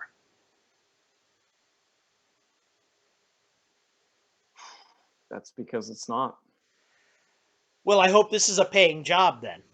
He goes, because Herrick's axe doesn't swing for free. I respect that. Okay. This will come out of my pocket then. He goes, we have a deal. Who are we killing? Okay, we walk back upstairs. Uh-huh. Can I do the window thing and come up the flank? Yeah, you can. You That's go out. fine. You see Brixton go If we outside. are Rainmar, Elin looks at you. This is a friend of yours?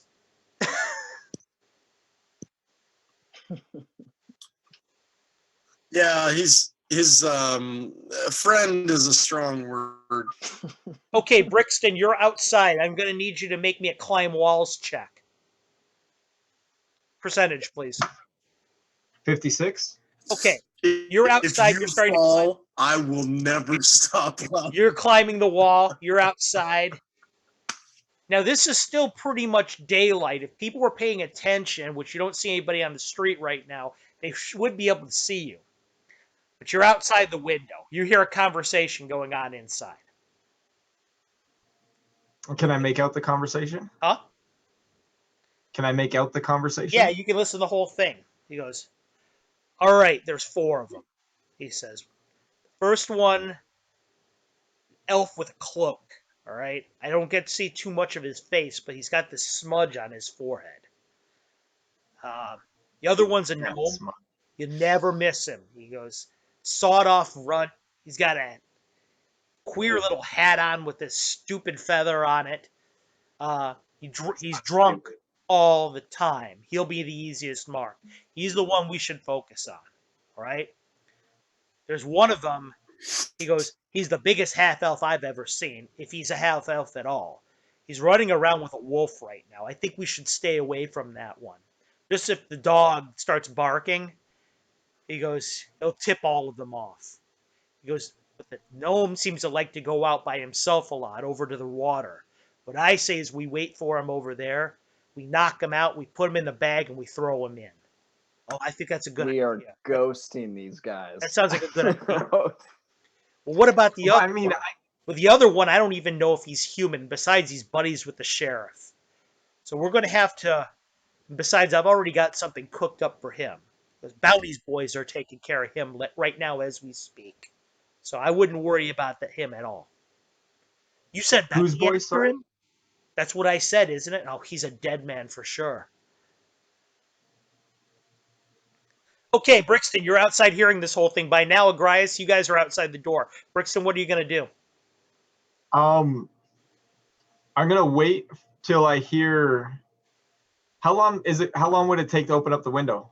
If the tool works as it should, it will be as easy as opening up a window normally. Okay, and then is the window rigged at all? Can I check if the window's rigged? Yeah, make me a percentage dice. 11. Okay. You're checking the thing for traps. It doesn't seem like it's rigged. You hear something outside. Draw those stupid blinds, would you? Anybody could look in here. You see somebody starting to walk towards you, towards the window. You gotta just duck your head down so he doesn't see you. Yeah, I'm gonna duck my head down and I'm gonna draw my hand crossbow. Okay, you're ducking down, drawing your hand crossbow. Make me another climb walls check.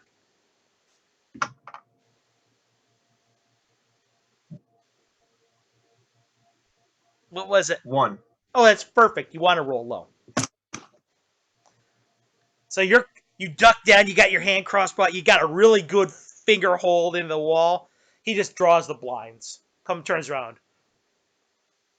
All right, he goes, do you see anything out there? No, just a couple birds on the roof, nothing. Oh, okay. Well, anyway, I've got the tea. I think the druid is going to be a no-go at the tavern. She says they brew tea, but I think she knows we're up to something because she seemed like she didn't want us anywhere near it. Well, she's a priestess of Wenna. What do you want? You think she's going to let you brew something in her? The druid, meanwhile, outside the window with you guys is just nodding. Okay. What are you guys going to do? I'm going to wait for Agrias for their attention to hit the door, and then I'm going to open the window. Okay, Agrias, what are you guys going to do? I tell Herrick to draw his axe out. Herrick pulls his axe out. My first? Your first, I want you to knock on the door, and then the second that you see it creak open, I want you to blast through it. Nods. I draw my sword. His hand is pretty heavy, so even the knock on the door sounds like somebody's kicking it a little bit. Boom, boom, boom. Bricks and everybody gets silent in the room. They all look at each other. The guy in the middle of them has big bushy eyebrows. He pulls a bow out from underneath his under his cloak. He points at the other two. They start to flank near the door. Stands in the back. But their attention's at the... Pulls his bow back and knocks an arrow. You see that the arrow is dripping something. Ooh. He says, "Come on in." And then can I, while their attention's on the door, can I open the window? You sure can. And make me a percentage dice. 48. Okay. Click. Window thing. You get the thing in there. The tool works perfectly. It separates the window from the jamb just perfectly. Get your fingers in there. You can slide in anytime you want to. Are you going to do it right away? How good is my range from here? You could hit anyone in the room with a hand crossbow, and it would be a backstab attack. Sweet. I'm going to peg the guy with the bow in the back of the head. Right now, before anything even happens?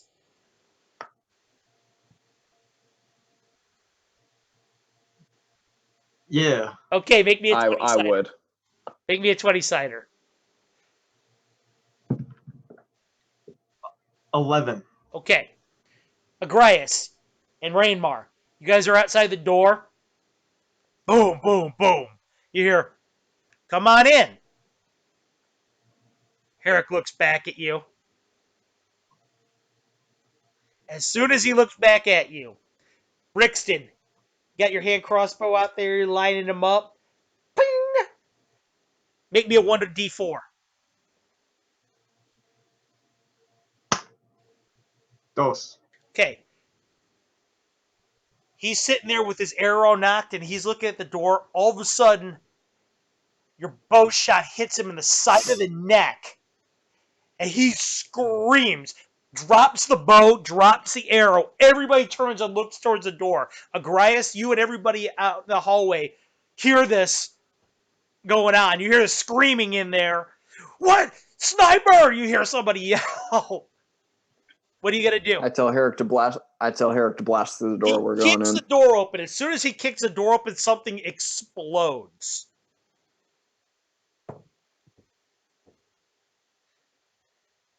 Fire and smoke everywhere in front of the door. Herrick, you see Herrick is on fire. He drops the ground.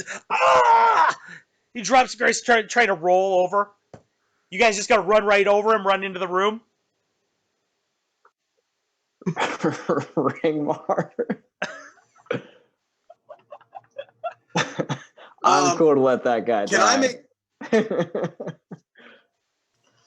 Yeah. Can I make a combat action this round? Yeah, you can. If it's a distance one. And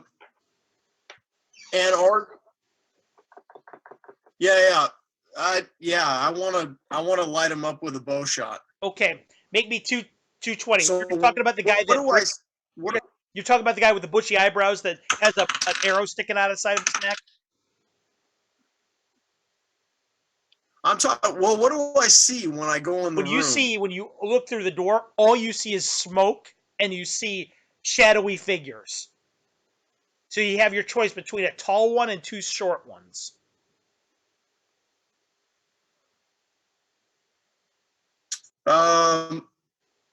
But can I tell that they're not Brixton? Yeah, they're not short enough to be Brixton. Excuse me. Okay, I'll shoot both of the, and I see the one with the guy with the arrow in his neck. Is he the tall guy? Yeah, he is a tall guy, and your senses are so sharp that you actually with your elvish blood that you can actually see the arrow sticking out of his neck. First blood. I'm gonna shoot the two smaller. Okay.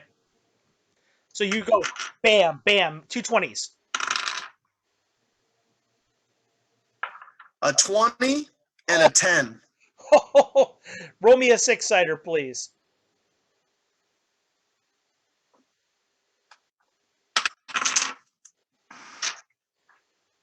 Five. One of them drops to the ground. You see him clutch his chest. He drops a sword and falls on his back. The other one, it hits a shield or something that he's got up in front of him.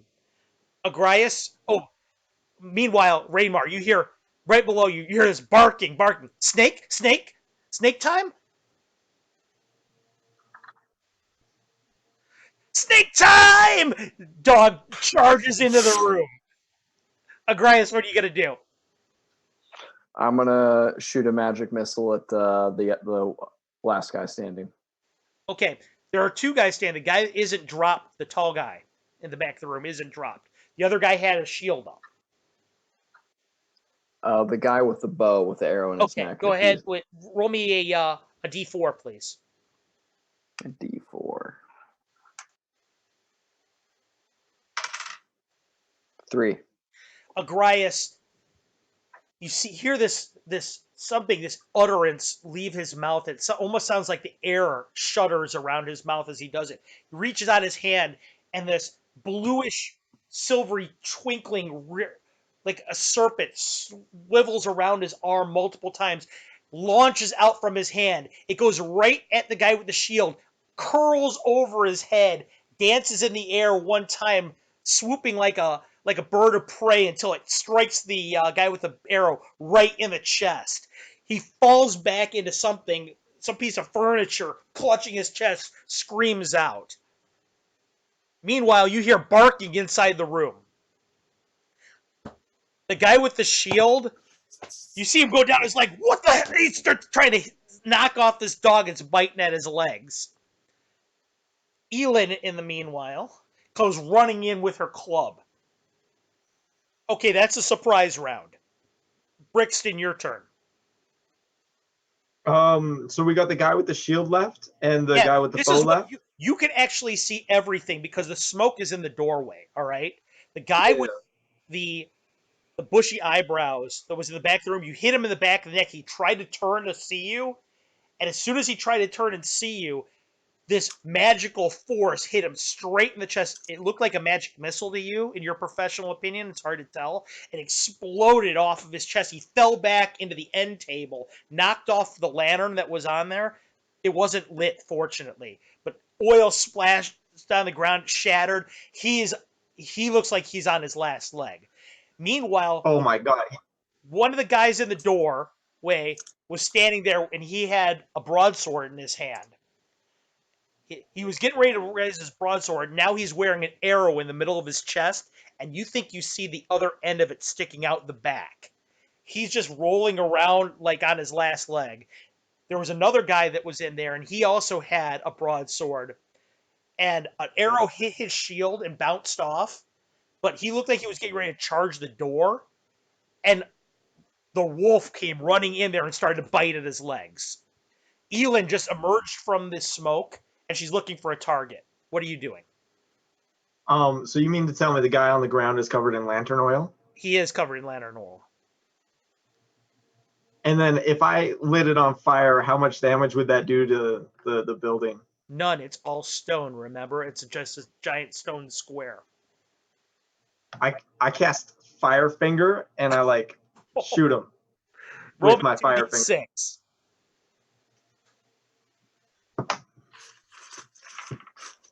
Three. Okay. Yeah, I said 2d6. Yeah, 3. Okay. You fire finger.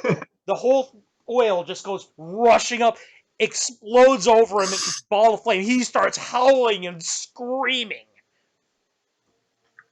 Rolling around in this big fire. Elin was coming after him. She kind of stops halfway, turns around, tries to hit the guy with her club. 19. She hits the guy with the shield with her club and knocks him face first onto the ground. Your turn, Agrias. What are you going to do? Since the crew is handling this, is there anything I can do for Herrick? No, he's doing a pretty good job of putting himself out on fire, but he looks like he's hurt pretty bad. Okay.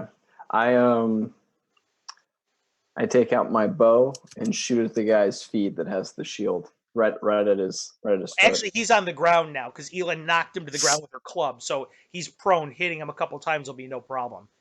Make me 2. Oh, perfect. Let's do that. Make me 2 20s. I'm sorry, two 20s? Yep. 9. 9. Okay. You hit them both times. Make me 6-siders. 6-sider. 4. 4. Both of them were 4. Oh, yeah, you need 2 6-siders. 4 and 1, so 5. Immediately, he stops moving. You hit him twice, and he's done.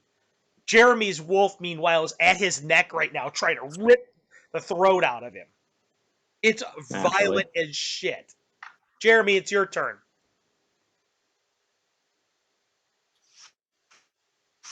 Okay. So give me, just because I'm having connection issues, Right. give me a little bit of a rundown. What am I seeing with the 3? Right. Here's what you got. There's a guy in the back of the room. The guy with the bushy eyebrows is on fire. He's rolling around on the ground right now. He is done right now. That was thanks to Brixton. Agrias just killed the guy that has the shield, and your wolf is ripping his throat out on the ground. The guy that had the broadsword that Agrias hit that you hit the first time, Rainmar, is bleeding out on the ground because your shot got him right through the chest. Herrick is on the ground. And that's it.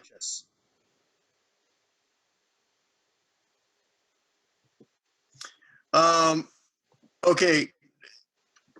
The guy that I rolled the 20 on, I'm going to search his body. He's still alive, but barely. You going to coup de grace him? Yeah, that's fine. Do we? Sure. Combat action? Right now, I don't consider you guys to be in combat because the situation is so under control. Yeah. The only thing only thing that you need to worry about is making sure the fire doesn't spread in the back of the room. Elon looks at you, Rainmar, as you're getting ready to coup de grace him and says, maybe we should find out who hired him.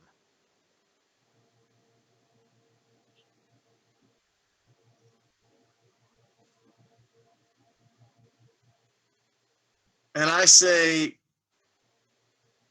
sure, let's ask him. Who hired you? He looks up at you. He's gurgling with blood. You can't make out a thing he says. She looks over at you and says, well, I think he told us everything he knows. Jeremy just shakes him. She goes, that was the quickest negotiation I've ever seen.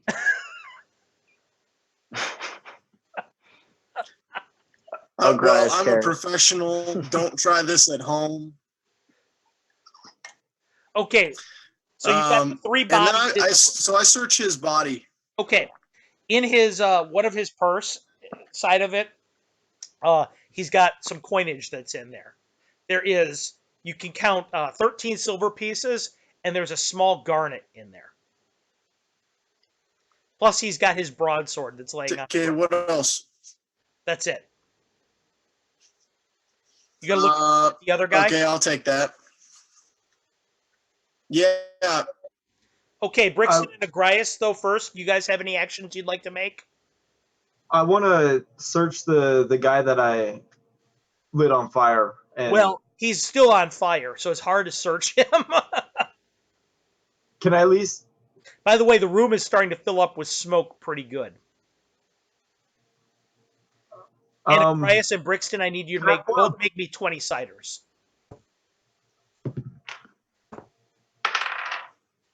10. It's crossing your minds that there was a big explosion in this room. Everybody knows what happened now, pretty much, in this place. They just don't know who's responsible.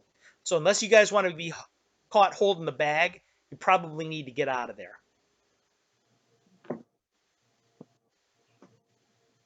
All right, guys, it is time to bail. I go to pick up Herrick and take him into our room.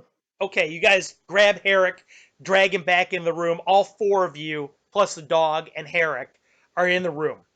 Herrick is in bad shape. He's hanging on by a thread right now. He took that explosion right to the face and the chest. He's nothing but a mass of blood. He's got a sucking wound in his shoulder. He is in real bad shape. Does anybody have anything to help heal him? She goes, I can stabilize him, but I can't heal him. That's a start. You guys are going to need to find somebody that can. Do it. She's on it.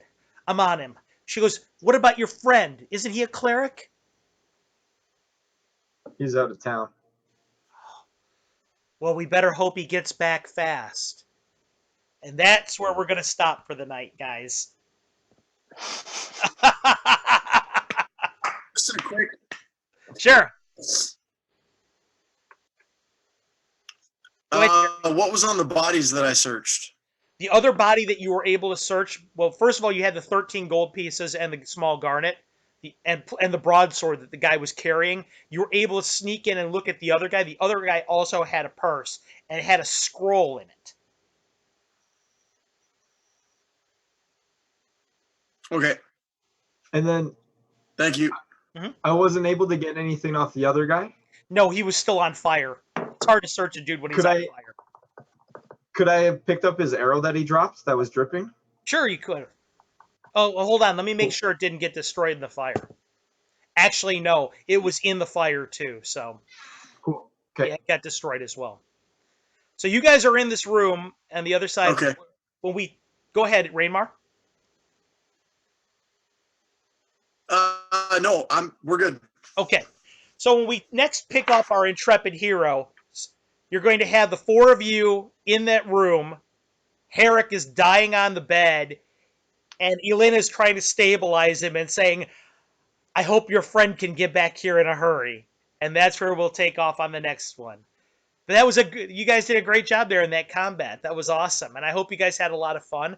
Everybody in Twitchland, we're going to be signing off for the night. I hope you guys had fun too watching it. When we see our intrepid heroes, well, the next televised broadcast we're going to have is what happened with Arion while these guys were getting themselves into this mess of trouble. He's with the sheriff right now, Sheriff Lucan, so you think he would be in good hands. But is he really? Find out next time here on Sunday when you guys tune in. Everybody in Twitchland, have a good night. Gentlemen, stick around for a little while, and we'll finalize our game. Thanks, everybody, for tuning in. Sounds good, Judge. Thanks, you guys.